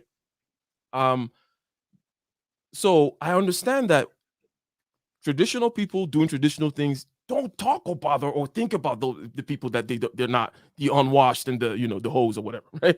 It's like you're not trying to even understand how they think. But I know there's a bigger societal problem that makes it such that people are unguided and so on and so forth. Because I said I grew up in a different society, right? So I'm not saying Right. that, yeah. But anyways, though, just some comments I wanted to add to that. But I think that's true. I think it's true. I think you, you know, there still are traditional women. I happen to find one. There still are women that are like that, and maybe more energy could be spent on, well, where are these women at? Where can we locate these women? But I to as a counter to that perspective, though, I would say that they are very rare. It's not going to be the common thing that you're going to find. he who finds a wife, right? Right. Right. Well, most 98% of these women out here ain't wives. So that's the problem. True. It is a problem, and also many. In fact, most, like, you know, 68% or over 65% of our ancestors were women. We know the data, meaning not a lot of men got to pass their genes into the next generation. Meaning That's not a lot of right. men. Well, surprise, surprise, no big surprise, right? Like most right. men don't get to do that thing. So it's when you look at it that way all throughout history, the fact that, anyways, it does add another layer. But any final thoughts from our guests? And you got a YouTube channel, right? Did you mention that? Because with that microphone, I'm sure you got a YouTube channel. It's just the White Gorilla Corporation. The White Gorilla Corporation. Yeah, Well, it's All a right. nonprofit I run with my family. All right. any closing remarks, final questions or thoughts and such? Like, if I understood you correctly, you're more on the side of, well, I want them out. I got a moral thing I'm saying here, which 100% I can see that program. So, but any final thoughts while we wrap this up? I, not really. I just wanted to ask that I won't dive too deep into it. I guess I'll just produce something myself to try to address it. But just I'm 41. I don't know how old Ike is, and I don't know how old Dr. Thunder is. But I kind of grew up as a modern man, and it didn't help me, especially early in my marriage. And Mhm. my mind state, the way I acted was similar to those two, and it brought nothing to fruition. You know, it was a path that I probably should have never went down. And when I see it now, I guess I cringe at it because I know it doesn't work out in the end well for us. Uh, So does it fit? It's so is part of the when you talk about the moral thing. So the sort of PUA sort of aspect of their content. That's the part that is maybe that's the quote unquote immoral part I'm that you have a sorry, challenge with. I don't know what PUA means. Pickup artist, sort of basically Oh, trying to maximize your access to as many women without committing, right. that kind of Yeah, thing.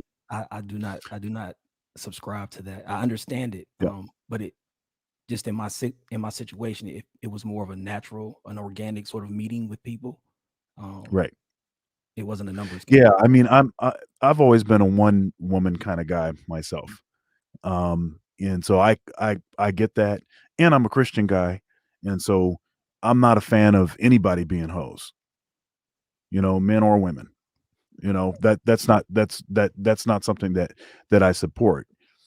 But like I said, I'm willing to have the conversation with whoever is having the conversation.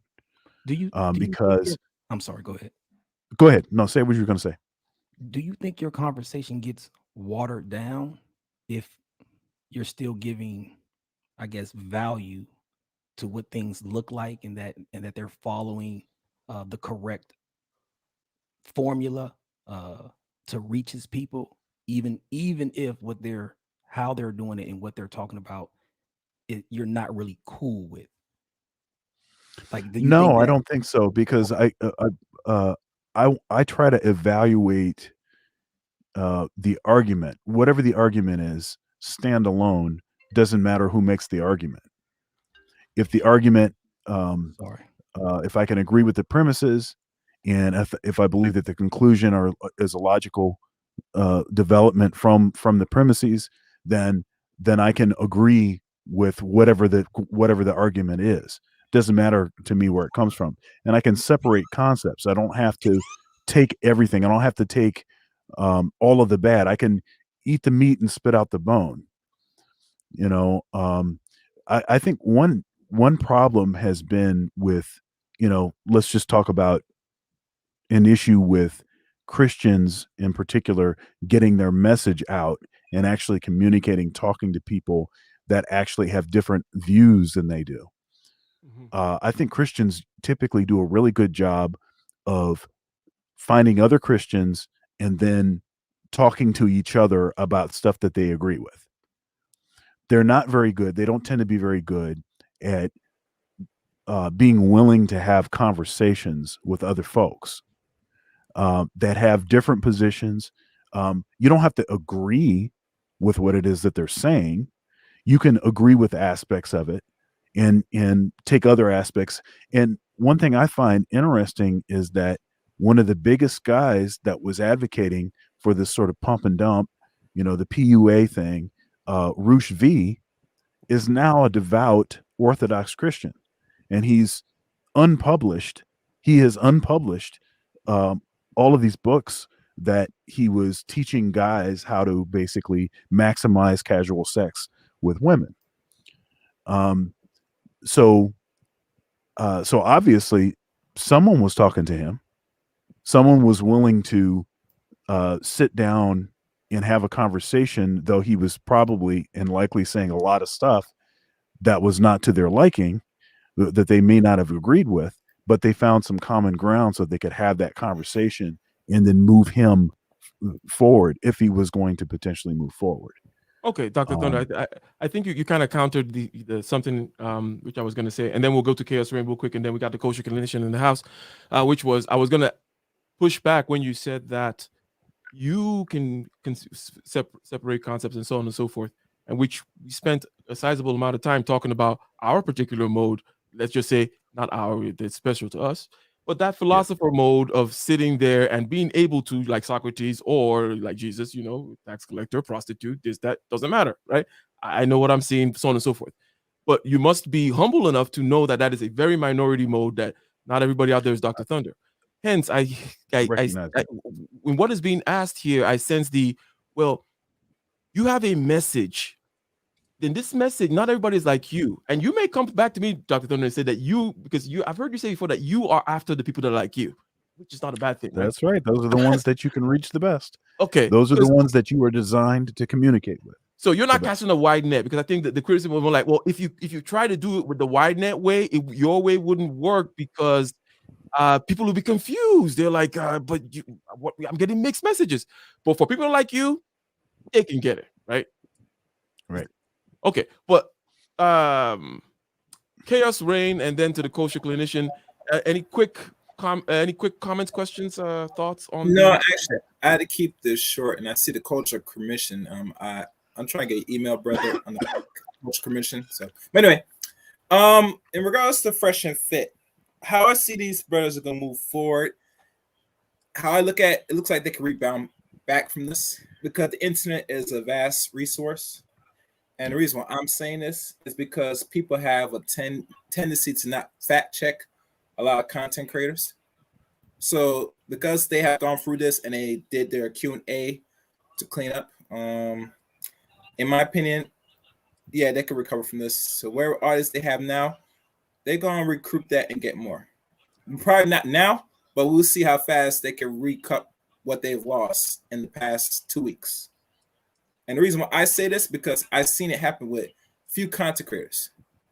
Some are women that I'm not gonna name that have done something and they had to terminate her channel to restart back over and grow back what she lost a few years ago. So it is possible that these brothers could reach back. Now, regardless of them charging young brothers or whoever that's under age 30 $1,000 an hour just to know how to pick up women, it's a little crazy, but it goes to show that this is what most men focus on the average than trying to, let's say, better themselves. If you're going to put yourself into debt or whatever just to know how to get into a woman's pants, you could find that same resource if you can get it to get a skill at least, or do something that will better your economic situation. But we're not thinking like that because in the times we're in now in this weird Western environment, which we deal with what we call modern women, that as a man, either you're going to impose this environment or you're just going to adapt. And women right now have the upper advantage adapting to a lot of environments, and they will do their best interest if you're not careful as a man. So there's only two options men have, you know. There's only betweens. All this thing about learning how to, you know, sweet talk a woman just a good frill in the bed. I mean, now what? Because that's not a skill you can go in the bank with that. Anybody dispute? Yeah, okay. No, I think you're making good points. Yeah, I 100% agree. We got the kosher clinician in the house. And just one more thing about the point that you made there, which is there are certain fundamentals, okay, that if you figure them out, right, then the way you do one thing is the way you do all everything. There's that. It's either Miyamoto Musashi or you know, one of those samurai wisdom books, right? The way you do one thing is the way you do everything, right? So there are certain fundamental skills that you should have, okay? And when you get them, the question of, oh, let me come over here and teach you game, or let me, you know, the question of grifters trying to, whom have taken a piece of the whole truth, right? There's a whole fundamental truth, right? That's what I'm saying. And if you go down to that ground floor and get down to the bottom of the pyramid, right?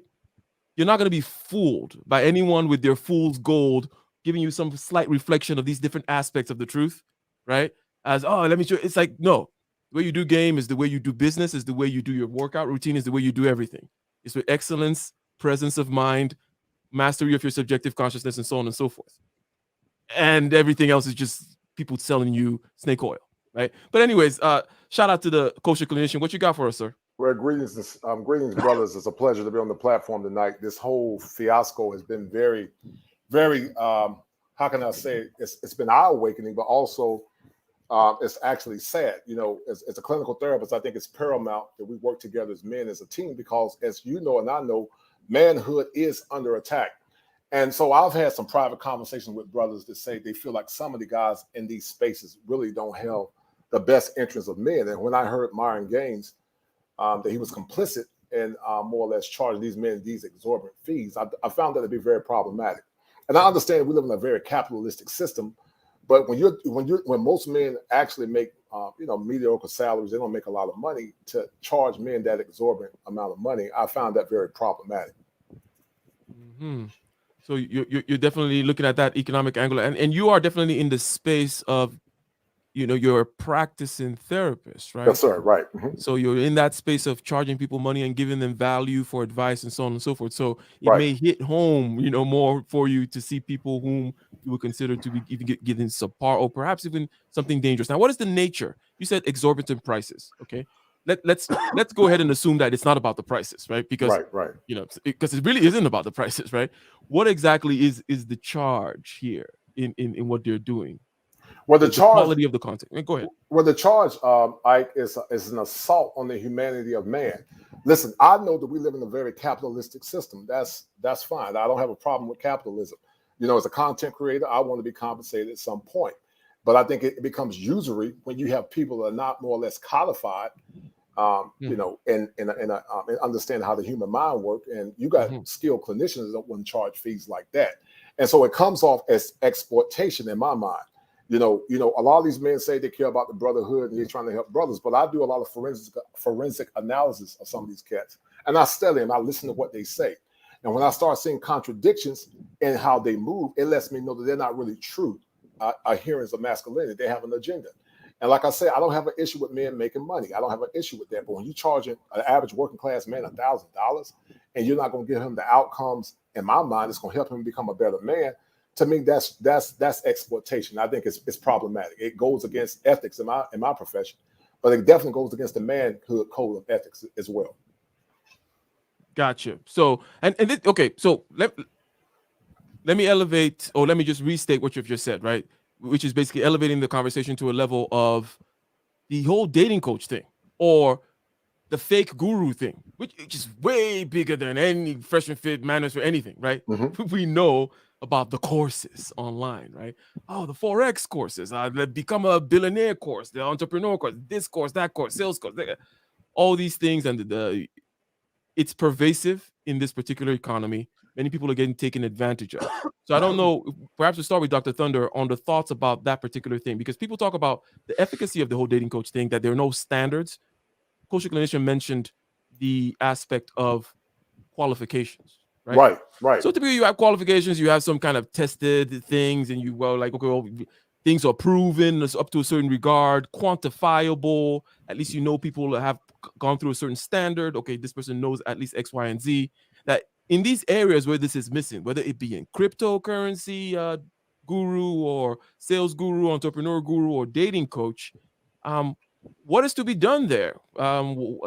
Because it's okay for you and me, Dr. Thunder, to be like, oh, whatever, I never fell for those kinds of things, and I have no problem with it. Capitalism, let a fool and his money, all that kind of stuff. Or what more would you add about that? Well, listen, Dr. Dunn is a theologian. I respect him highly. It goes back to the tenets of theology. It says, in the multitude of counselors, there is safety. And as men, we congregate to expose the fallacies of men that call themselves exemplars of greatness. Like I said, men are suffering. A lot of brothers are suffering. I had a couple of guys that emailed me for a non-diagnostic consultation, because I am going to start doing non-diagnostic consultation. I'm not going to do a clinical diagnosis because it would not be ethical, but I can give non-diagnostic consultations. And so, it's unfortunate because, you got guys mixing what I call truth with error. And, goes back to to the title of your show, snake oil salesman or snake ladder salesman. And so many guys are very gullible because they never had the admonition of their fathers, but also they never had what's called critical thinking. We live in a society where people don't know how to think critically. They are so mesmerized by the illusion of hope that they become subjects of the people that are trying to destroy them. And so I challenge every man you invest in to study and ask questions. And if they become offended, then you know what their mission is. We talk about shame, insults, guilt, like Kevin Samuels said, and they need to be right. Well, some of these same men use shame, insults, and guilt, but also they use what's called reverse psychology. And so they use reverse psychology to more or less control you mentally. No different than witchcraft, in my opinion. So, it's unfortunate, but I'm not shocked. I've had some conversation with brothers in private, and some of these guys are not arbiters of truth. They're arbiters of trying to make money and power. And unfortunately, I did a show on my channel, The Kosher Clinician, a couple of minutes ago, talking about that Myron Gaines have what's called narcissistic traits. And it appears that he did have some narcissistic traits that actually led to his demise. Now, theologists say first come pride, then comes the fall. And that's something as men that we are all confronted with if we're not careful. We all can be victims of failure if we allow hubris to come into our psyche. And so we got to all do self-evaluations and gut checks to make sure that we are actually doing things that are ethical for the fortification of Black men and also Black communities. But I count it a pleasure to serve these brothers, man, because a lot of these brothers are in need of help. And I take a risk as a licensed therapist because most therapists are not talking about the things that I'm talking about. But I do count it an honor to serve the brotherhood. I count it a divine honor to do it. Yeah, I mean, I don't disagree.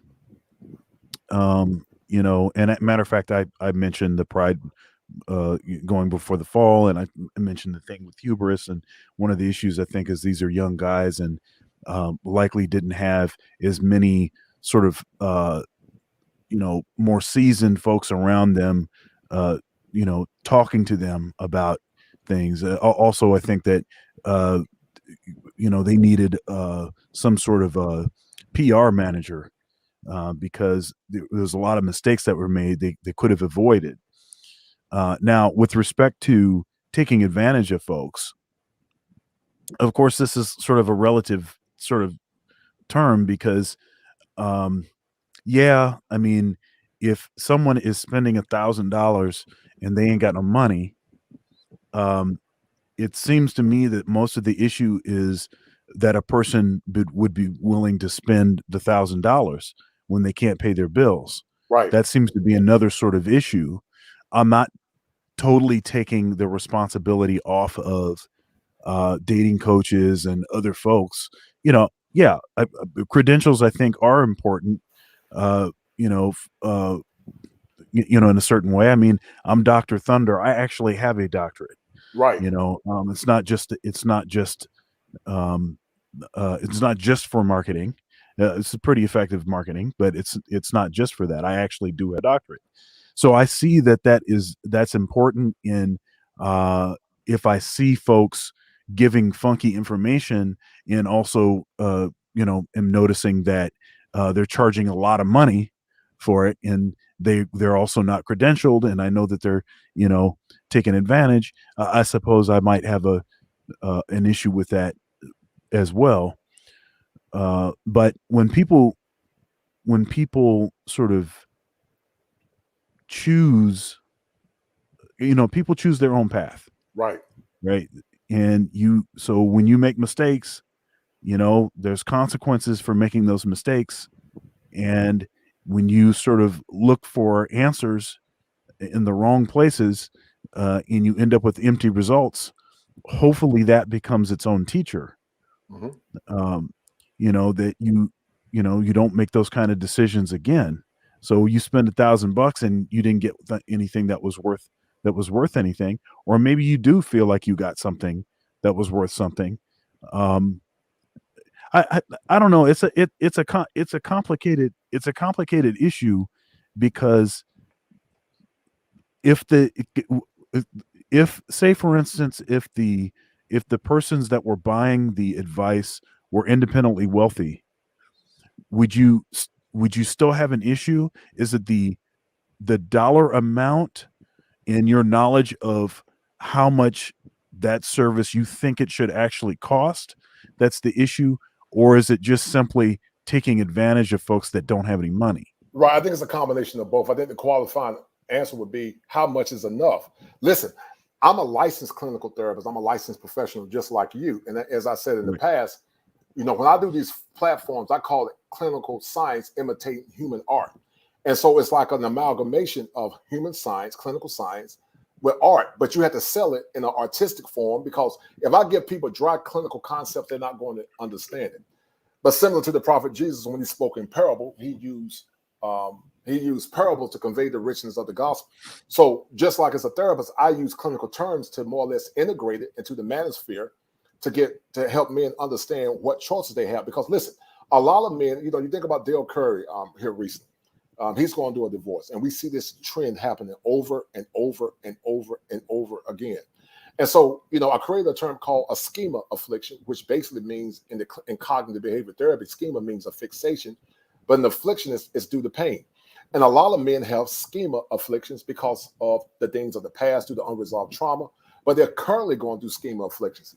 And a lot of times I feel like the information that they could be getting could be temporary, but they're not looking at the great kaleidoscope that we see, because the ground in America is fallow ground. It's not fertile. So you're telling men to plant seeds on fallow ground. So I have a problem with that, because the evidence is unparamount. I'm sorry, go ahead. Yeah, but who should be providing this resource, the healing that the men need? I would argue that the reason that folks are reaching out and paying $1,000 for advice here and all of this stuff is because, this is going to be another time I'm going to say this. Mm-hmm. It's because the Black church, oh yes, has been derelict in its duty, right, has excommunicated the very men that it was supposed to serve Right. has so changed the core tenets of the faith Mhm. to embrace this sort of modern woman, Gospel.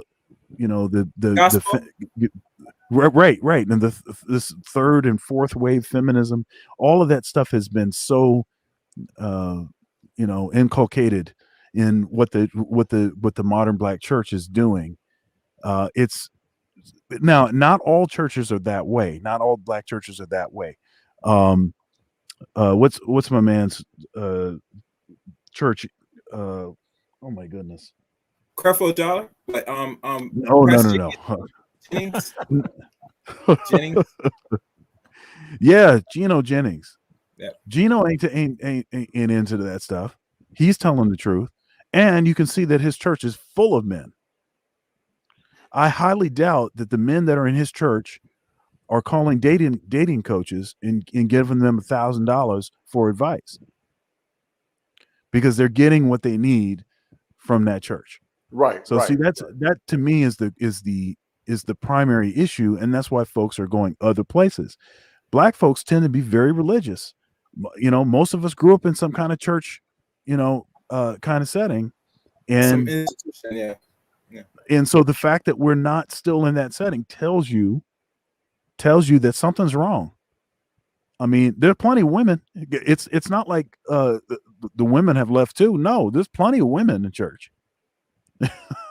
But again, Yeah, that comfort message, what they call Dr. Funny. We talked about this on my stream a few months ago about this, the issues about the black church. And it's a touchy subject that I try not to talk about religion, but this has to be the focus again, because how a set of group of men and women now have to go and depend on femininity coaches, all these things.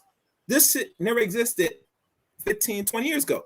Now it's like rampant. People could come up and say, I'm this, and you give them the money for no reason, because you're looking for direction. And this is danger when you have both parents' house.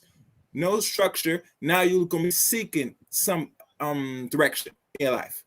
Even that day, I'm not sure if you saw it with the TL, Leah Turn, and a bunch of brothers.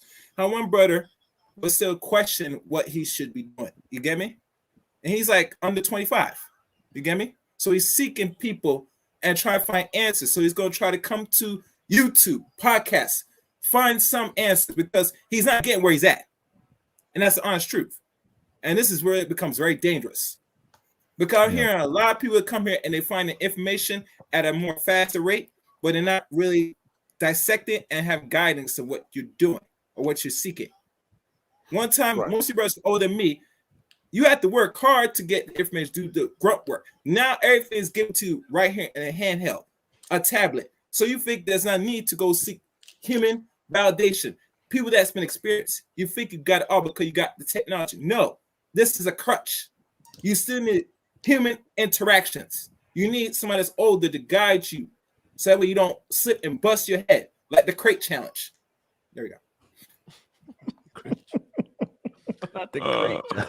The crate challenge. Yeah. And people standing, busting and breaking their necks. Yeah. This is where we're at. It is. And simultaneously, we're in a time period where fake news abounds, where the major media networks, outlets are spreading disinformation all the time, and where there are other places to get news, and of those other places, there are some that are reputable, and there are many that are not, and they are also sort of preying. They're preying on folks that are easy to convince of about just about anything. So it's a real dangerous time period in Tom, mute yourself. Yep. Well, it's definitely a very dangerous time period, and I think human beings, in behavioral psychology, the whole ideal is that needs drive behaviors, And a lot of men are in need of guidance, and they're in need of masculine leadership. And unfortunately, you're correct. The churches should be the arbiters of truth and the amplifiers of masculinity. But a lot of times, people tend to find what I call a synthetic form of spirituality in these in the black manosphere than they do in the actual church, which is supposed to be disciples of God. But unfortunately, we're at this crossroad where a lot of men are looking for solace, and sometimes these spaces, do give a lot of credibility, because I tell people the gospel is very red pill. If you apply it correctly, it's very red pill. Absolutely. Because it actually teaches men how to be men. It teaches order and balance. And if men That's right. actually adhere to that, then they'll be fine. But I don't advise men to necessarily see women in this culture as options for marriage. I think men, if they got money, should date abroad, with the understanding that women at their hard drive are all the same. They want resources, love, protection, and security. But women in other countries are socialized better to be wise. Now, we know that third wave feminism, first feminism is intrude in other countries as well. But if a man got a passport, he has money, he has the option to travel abroad and see greener pastures on the other side. I don't think a man will be a fool to deal with most modern women here in America. And I'm not saying all, but unfortunately, many don't espouse supporting and being the cheerleader for their man. They think cooking and cleaning makes them a slave. And so I would tell men to, look for love on the outside of the United States if they have to. The Boxing MD, what you got for us? I'm happy to join you guys. I'm a little confused. So let me clear that up to begin with. So is the debate that the money was too much? I'm gonna let your brothers answer that. Come on. Okay, so let me clarify. I kept quiet for a reason. There is no debate on the table. There was something brought up specifically by a specific person. I'm assuming that you would like to address them if you heard something specific. Well, no. Well, when I first logged into the chat or to the YouTube link, I was listening and I was just hearing a few people talk about the money, and that's why I was a bit confused because it seems like we're okay with capitalism, but we seem like there's a bit of overcharging going on here with the $1,000. Am I hearing that correctly? Well, Let me give a quick. With not only the 1,000, I'm talking about. I think there was a fee. One of the guys, Gerald Wisdom, where he told him he charged him almost $11,000 to come on his show. I'm speaking more specifically to that, but I still think it's very costly, especially when we live in a very decadent times where people are losing jobs. And listen, I'm not against capitalism. If they want to pay it, so be it. I'm not against it per se. But the question is, would that $1,000 of a quote unquote gain give them the proper outcomes? It's almost like buying $1,000 worth of seed, but you're putting that $1,000 worth of seed on fallow ground. The ground in America is toxic. And so I would say that $1,000 could be better invested in other things. Now, if they want to do it, I'm not against it. But to me, $1,000 for a 1 hour consultation, but $11,000 to come on the show is crazy, in my opinion. That's my own personal opinion. But because my whole point is most men don't make that kind of money. The average man, the average black man has a salary of $42,000, $43,000. So as a clinical therapist, should I say if you get a consultation, I should charge you $3,000? Can I charge $20,000? My point is, does the end justify the means? And if the ends don't justify the means, they can come off as exploitation and usury. That's my issue. I completely agree with that. I Right. think that I think my one issue would be that it seems to me that a lot of these conversations were not built or not made for the average man. Right. And I think a lot of the Kevin Samuels conversations, a lot of these conversations and pricing are not built for individuals who are just average men and women. Right. And Right. and I think we've got a situation here where there might need to be some separation in the conversations, because it seems like on one side there are individuals who enjoy the conversations but just simply don't meet the requirements Right. To engage in those conversations or meet the requirements to consider themselves in that group. And then on the other hand, we have it's the same on both sides or both sexes. But the majority of your talking audience, the box of MD, are working class to middle class people. Those are the people giving you not only your subscriber base, but also giving you a lot of your visibility. It's the common man. It's almost like I call it Robin Hood politics. We're selling Robin Hood at the expense of a king's price, and I got a problem with that. Either be Robin Hood or be the king, but you can't be both.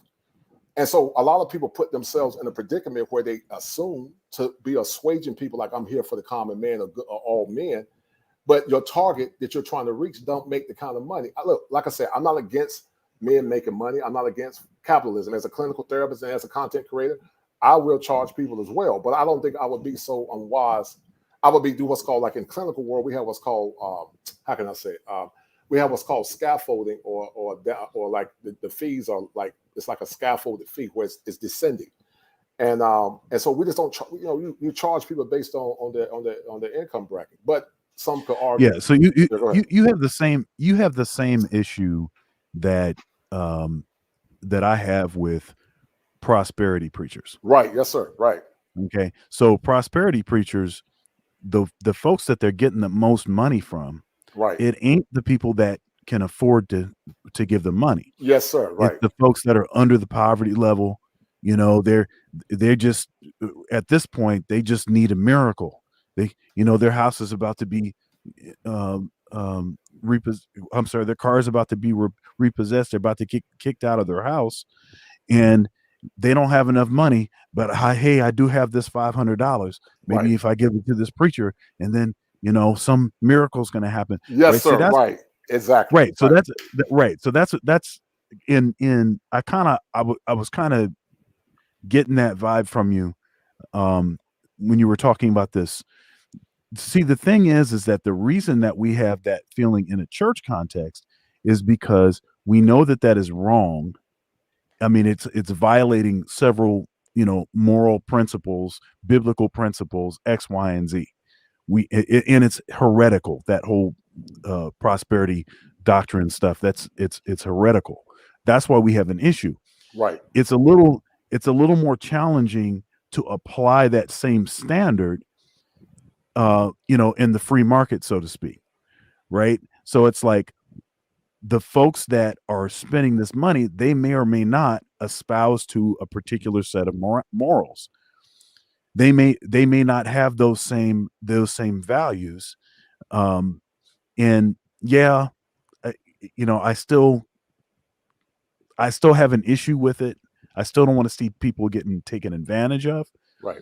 But there's not really, I don't know. There's not really like a recourse. There's not really anything that you can do. At least with like some bogus prosperity preacher, you can just decide that you're not going to that church and you can try to out the cat. Right. But in this kind of scenario, you don't necessarily have a moral ground to do that, because then the argument becomes the capitalism thing. Well, hey, are you okay with capitalism or not? Well, it is a moral ground too. So I see where you're from the theological context. You're right, but the golden rule also says, "Do unto others you want them to do unto you." Yes. The whole point is, man, it's supposed to be the civility, the brotherhood. A lot of times, these guys are trying to sell like they're trying to help brothers. Myron Gaines, for example, said that he's trying to shame men that are tricking, but you're tricking. Oh, 1 second though, but you can't support capitalism with the Bible though. Well, listen. There's a such thing called moral reasoning. And I understand, and that's a fair point. If you're talking about doing the others, you want to have them doing you. So let's take the Bible out of it. Every human being have a moral code of consciousness within them. I don't have to tell you, that's a lot of the jurisprudence that we see in society was actually formulated by the gospel. A lot of the ethics that we have, whether it be in Princeton, whether it be in some of the major schools, it has a theological underpinning. So a lot of the ethical laws that we have in the world that are secular laws were actually influenced by theology. So I will refute that to some degree, because if these men are complicit in more or less usury, and the laws that more or less make them complicit, those same laws go back to jurisprudence, which was a byproduct of theology. I think if you're going to talk capitalism, then you have to, I mean, go straight to the book. And But see once again, are you hearing me? Capitalistic laws a lot of times, Boxing MD, are actually predicated on theological principles. Some yeah, of the greatest lawyers that have formulated law cases or even the law books actually go back to theological principles. So right, in but theory, you're correct. that only stands if your understanding of religious principles stops with theology. If it But my goes before but theology, then right. that doesn't work anymore. But my whole point is, if we're going to talk about the premise of moral reasoning, and as it relates to human beings, a lot of the moral premises that we have in the contextual framework of law actually goes back to theological underpinnings. I'm not saying it has to be sola scriptura, which means the objective gospel. It doesn't have to be that. But what I'm saying is that some of the moral underpinnings that are more or less registers of the law actually goes back to Judeo-Christian ethics. That's all I'm saying. Now, that's all I'm saying. And I think people can't refute that. Some of the major universities that we have, Harvard, the Princetons, and all that, they all have a theological underpinning. Yeah, I completely agree with that. But Right. I would just my only pushback would say that when you talk about the law, if you talk about the Judeo-Christian underpinnings, then you have to talk about the underpinnings that go before that, because Judeo-Christian theology has underpinnings that stem from religions that were here before them. Well, and I respect your position. That's why I disagree a little bit, but I do respect your position. You disagree That goes back to what's called the Kemetic science. Some say, but that's a tantamount conversation that I don't want to touch that subject. But I do respect your position. I respect your position, but I know what that argument's going there. But I do respect your position. But that's we about to open up a can of worms. I don't want to get into, but I do respect you. I do respect you, brother. I do respect your position. I appreciate. Listen, I don't get to get on these things much because of my crazy work schedule. I'm yes, sir. A little bit younger, and I'm still out here trying to get it. But I really, really enjoy every one of you guys on the chat. The White Gorilla Corporation. I have not been to your page yet, but I will be there. Dr. Thunder, I extremely enjoy everything you do. The shorts are incredible. The way you play so many different instruments, no doubt, fantastic. The kosher clinician, I'm over there all the time. Really? Okay. Well, listen, if you haven't subscribed, please subscribe. I have. You have? I'm about 8 from 1,000, man. So we're trying to get this train. Yeah, that's right. We're trying to get my man monetized. Yeah, trying to get So get him there. So guys, if y'all haven't subscribed, the ones that are listening, please go to my YouTube channel and help me get to 1,000. And then I'll be big time. I'll be a big baller like Ike and Dr. Thunder. I'm a peasant right now. Last question, Coach. Are you at 4,000 watch time yet? No, not quite. I'm at about 35,000, but I just want to get the 1,000 threshold. And then once I get there, we'll do like the old gospel church said, we're going to run on and see what the end going to be. Yeah, let's go. Let's go. That's the Southern brother there. That's the Southern brother there. I'm definitely a Southern brother, no doubt. No doubt. I have one quick question for you. It's a little off topic, but I got a question for you. Yes, what's the difference between your last name and when it just ends with an E?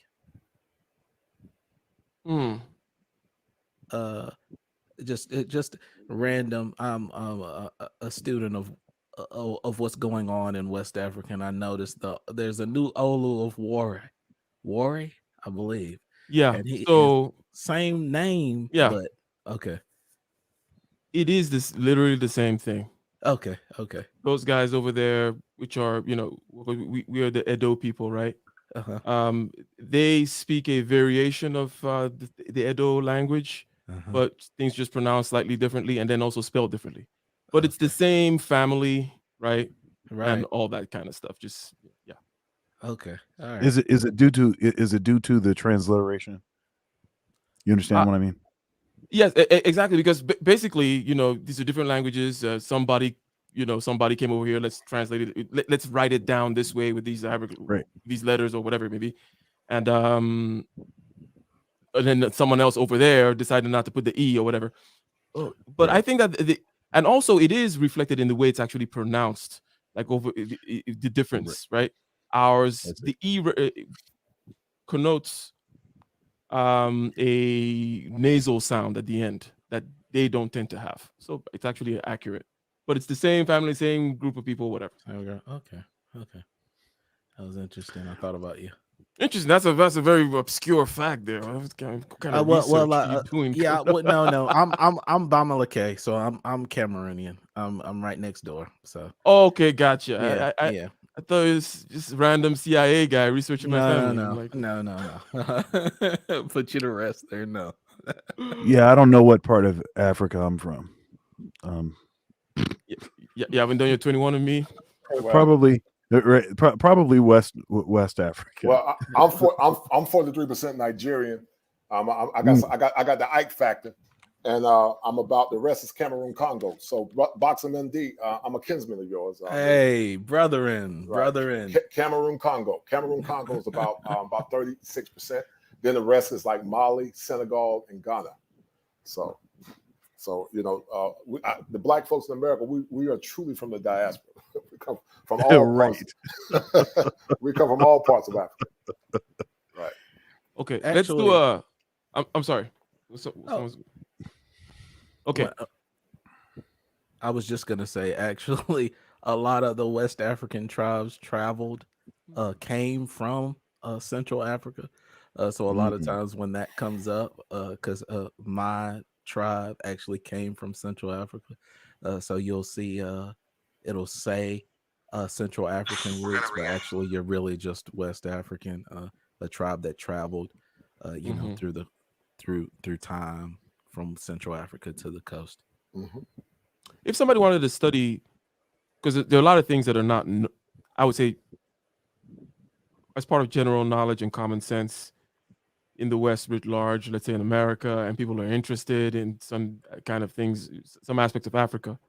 And with regards to geography, migration patterns, these over here, the Cushitic people and the Ubuntu people, and whatever, the Nilotic people, just a general idea of the lay of the land. What would you suggest, book-wise? I don't know, YouTube channel-wise or whatever, the Boxing MD. Oh my God! What would you suggest to someone who's like, yeah, I want to know, like, what these migration patterns you talk about, these peoples, like, what are the different races in Africa? Because there are different races. It's not just not all black people are the same.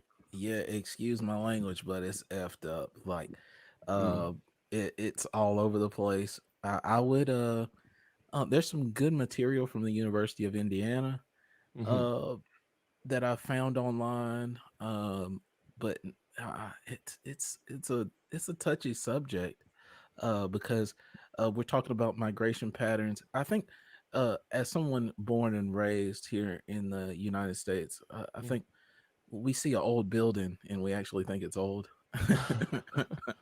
And nothing that we have over here is old. Really. And so we're talking about migration patterns from the early 200 BC or what have you. It's so it's oral tradition, a lot of it, especially in West Africa, as far as my knowledge. And so I like reading about my people. There are several stories about them traveling over mountains, by the whole tribe levitated over mountains, and they levitated over lakes to get to where they are. So what do you give you some idea of the route, I guess. Right. But I really don't know. That's why I come to your channel to find out that good information when I need to go, what journals I need to go pick up. So tell me, please. Interesting. You know what? I will do, and I think someone else was about to say something, but I will do something on that because there are these. I got to reach out to somebody to kind of recommend. You're right about the oral tradition stuff. I grew up over there, heard a lot of things, saw a lot of things, and then also kind of I'm able to kind of sort through and sift through the information.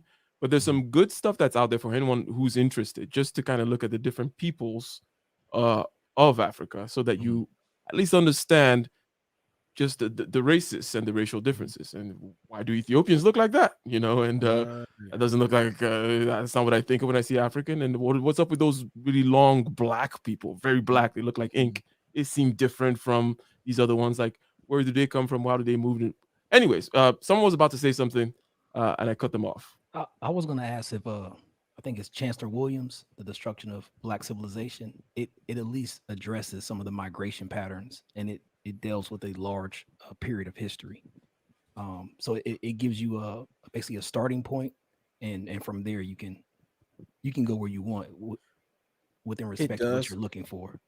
You are right about that. You're right about that. I'm not a good person to speak on this subject because I know my family's from a specific place, so I'm always looking for a specific group of people from a specific place.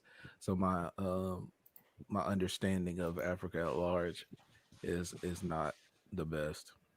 And if you're on a budget, the book itself is kind of expensive.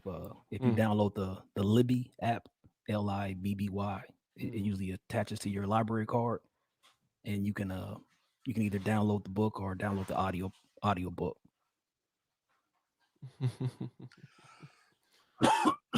Indeed. Dr. Thunder, have you researched or studied any of those West African musicians that particularly play bass or saxophone or anything like that? Well, my research of that music is from a lot longer ago. There's a what is it, Capel? There's a lot of I did a research project when I was working on my undergraduate degree, where I traced the clave, and the clave is, which means the key, and the clave is sort of one of the earliest rhythms, and it implies polyrhythm, and you can get all of the other sort of divisions from the clave. So you have a 2/3 clave. Get them. And then you have a 3/2. You also have a rumba clave. So rumba clave 2/3 would be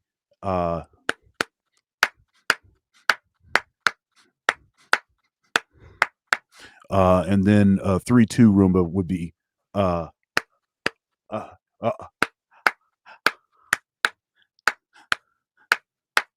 right. So I traced those patterns as far back as I could go, and one of the earliest places I could find was in West Africa, and it's like one of these places you go and like the little kids are playing unbelievably complex rhythmic patterns. They don't, they're not thinking about what it is. They're not intellectualizing it maybe the way that we might. It's just native. They just do it because they've been taught to do it very young. So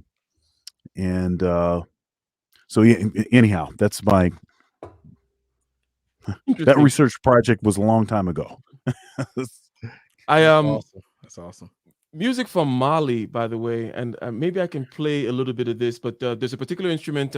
So growing up in Nigeria, in northern Nigeria, you have like the Hausa people and the Fulani people. The land starts to get arid, and when land starts to get arid, you have this nomadic type peoples that tends to happen. It makes sense, right?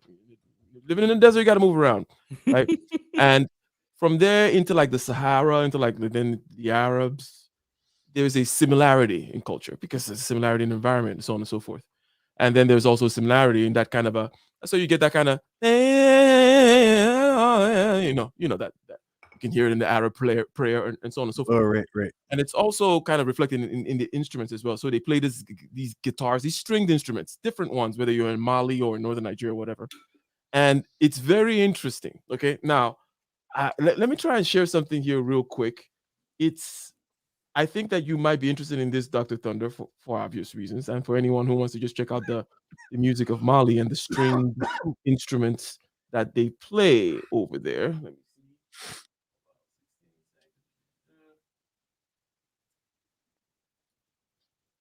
So let's see. I'm just going to randomly start from anywhere here and see.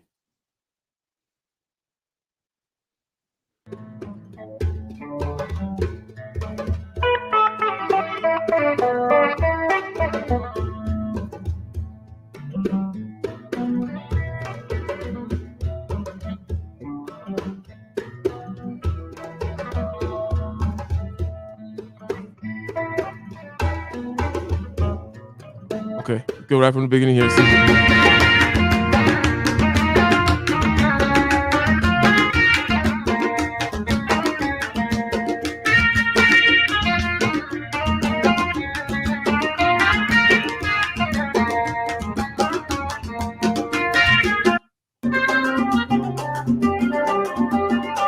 You get the idea. But that's what has Ike been grooving on lately?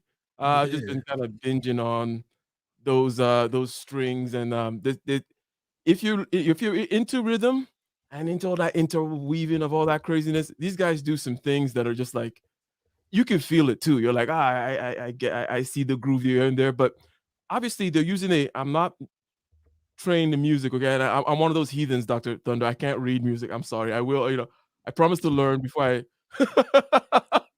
So, but Before you die, what they we're have gonna a say? different kind of scale thing going on there that I can recognize. That I can see, Yes, right? yes, they Mm. do. Like it's really awesome. I really want to do a video. My undergrad is in piano performance, but I really want to do a video on the different scales because we've our ears are tuned to 440A and these major scales and what have you. And African music, Middle Eastern music does not play by the rules. And there's so many different other scales and tonalities that some of our Western instruments can't even produce because they're not meant to produce these in between notes or what have you. That's really cool. But I ended up studying a lot of those. One day I'm gonna do it. One day I'm gonna do it. It's awesome stuff, though. All right, ladies and gentlemen, let's do a counterclockwise here. Let's start with the boxing MD, then the kosher clinician, Chaos Rain, final thoughts, and over to Dr. Thunder. Go around that way. So, what you got for us? Start us off, the MD. Well, I'm just happy to be here, guys. But on topic, on topic, I don't really have a problem with the price. Um, whether it's the social blue book we're talking about, or whether or we're talking about the price for them interacting with the individuals, or I guess tutoring them individually.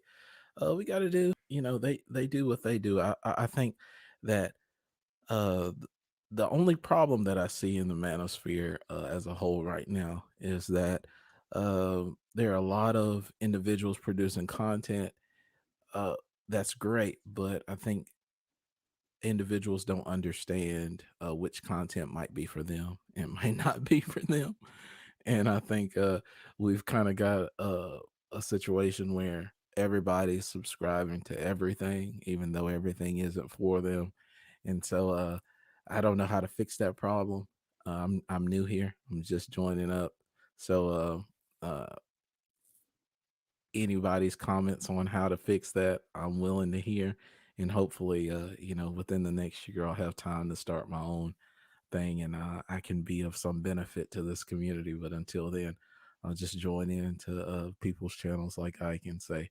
I appreciate you guys.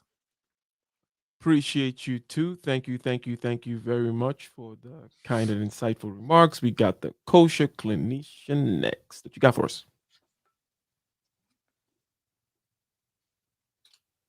Or is your audio muted? Yeah. Well, Teddy Pendergrass said it better than me. Teddy said that you can't hide from yourself. And so I would say to the young man that's listening or had that validating qualifier about this space, if 80% of your constituents actually support your channel and they're working class people, then perhaps they need to qualify it in their mission statement or qualify it on their streams. Then my show is only for men in a certain class. And if you're not of that class, it's best to leave. But the point is they're not going to do that because they want to, they're using a condition that I call taxation without representation. And so I would say that's what they need to do. But in the end, my closing statements would be, how good it is for brethren to dwell together in unity. I count the pleasure to dwell with brothers like Ike Ogami and Dr. Thunder and good brothers that have a general consistency for the needs of men.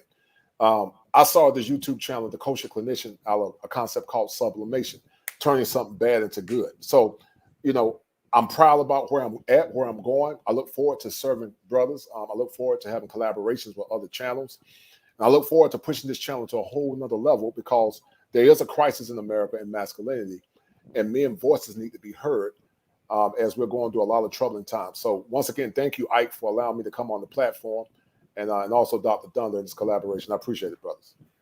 Thank you, Absolutely, thank you man. very much. And ladies and gentlemen, make sure again, check out the Kosher Clinician. Like, subscribe, hit the bell button, hit all. Chaos Yes. Reign. What you got for us, sir, by way of closing remarks? My closing remarks, like any business, there's gonna be failure, and we all know any established business, especially in America, doesn't last 2 years. So the business that Fresh and Fit established eventually does crumble, and we don't want no business to fall from any man, especially amongst our own kind. That all you gotta do is create another one. Like everything, you want it to be sustainable as best as possible. But like I said, if you're producing a YouTube channel and platform that people are consuming and liking, it's your duty to try to hold on to new audience and existing audience the best you can. Nothing's perfect, and I expect greater things from the brothers. I don't see them really decline any faster. I think this is gonna be a quick rebound because the internet is a vast resource, and like I said, people develop amnesia. So they're gonna forget and then come back and subscribe to the channel, like always. Well, that's my closing statements. Thank you. All right. Thank you very much, Chaos Reign. And next on the microphone, you got the floor. It is the White Gorilla Corporation. I just like to say thank you, man. I really just want to chime in and ask my own questions. I got a wealth of knowledge just from listening to all you brothers speak. And I like the way the conversation went. So I'm just grateful that you let me up on there, man. Short and sweet. Nice lighting in the background there, by the way. That's that looks clean, sir. But Thank you, sir. thank you for coming up. Thank you for sharing your thoughts and this time with us, sir. And come back. Always welcome. Appreciate it. Dr. Thunder, what you got for us, sir? Here, 1 second. Let me change my lights. Okay, Google, change the lights to red. All right. All right. Okay, there. Now you're ready. Like a boss. Like a boss. That's right. That's right. Professionals over here. Handle it. Okay. As usual, man. Thought we had a good show, good topic, man. And we'll be back next week, 6:30 Pacific Standard Time, 9:30 p.m. Eastern Standard Time on Tuesday for more Ike and Dr. Thunder getting ish done. Go back through the catalog. Go back through the catalog of episodes. Start all the way back from the first episode we did on sloth. And moving forward, I think there's some great content. Thanks for all the support, everybody. Thanks for the super chats. Thanks for liking the video, sharing the video. And even after we're not live, you can still support Ike through Cash App. Oh yeah. Okay, so anyhow, and we are not bashful about asking for your money. Nope. No, we are not. We live in an economic planet, ladies and gentlemen. Thank you very much for your time. Money green color behind you, by the way. Yep. Yeah, I found that one specifically. Okay, Google, change the color to green. Oh, that's the same. That's the money green. That's the money green, and we got the Cash App. It's the Cash App green. That's right. It's the Cash App green, ladies and gentlemen. And so I will be here tomorrow. Okay, I will be streaming tomorrow with Joan. We're going to be talking. We're going to be commenting on some juicy footage, and which will be announced prior to in the thumbnail and so on and so forth. Prior to the stream tomorrow, which will be 5:30 Pacific time, which is 8:30 Eastern time.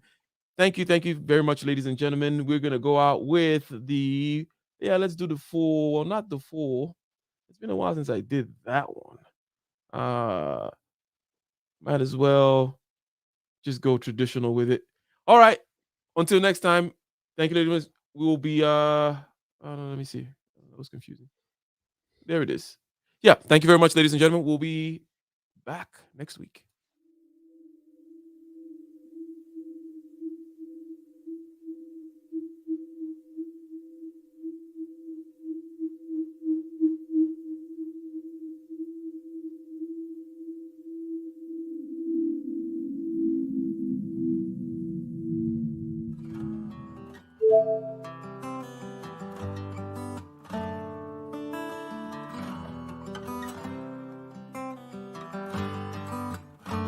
In the den of iniquity, vicinity no pretty, calamity fi hit we any moment, what a pity. Tomorrow never certain, what was behind the curtain, the face of evil lurking with that shifty eyes averting. It's not a steady bubble, that either pop or topple, many will fall and stumble, let the dozers gather rubble. From LA to Colorado, Guinea to Burkina Faso, cannon could reach the towers and the troops will storm the castle. Hey, I say, run, come, make we get it.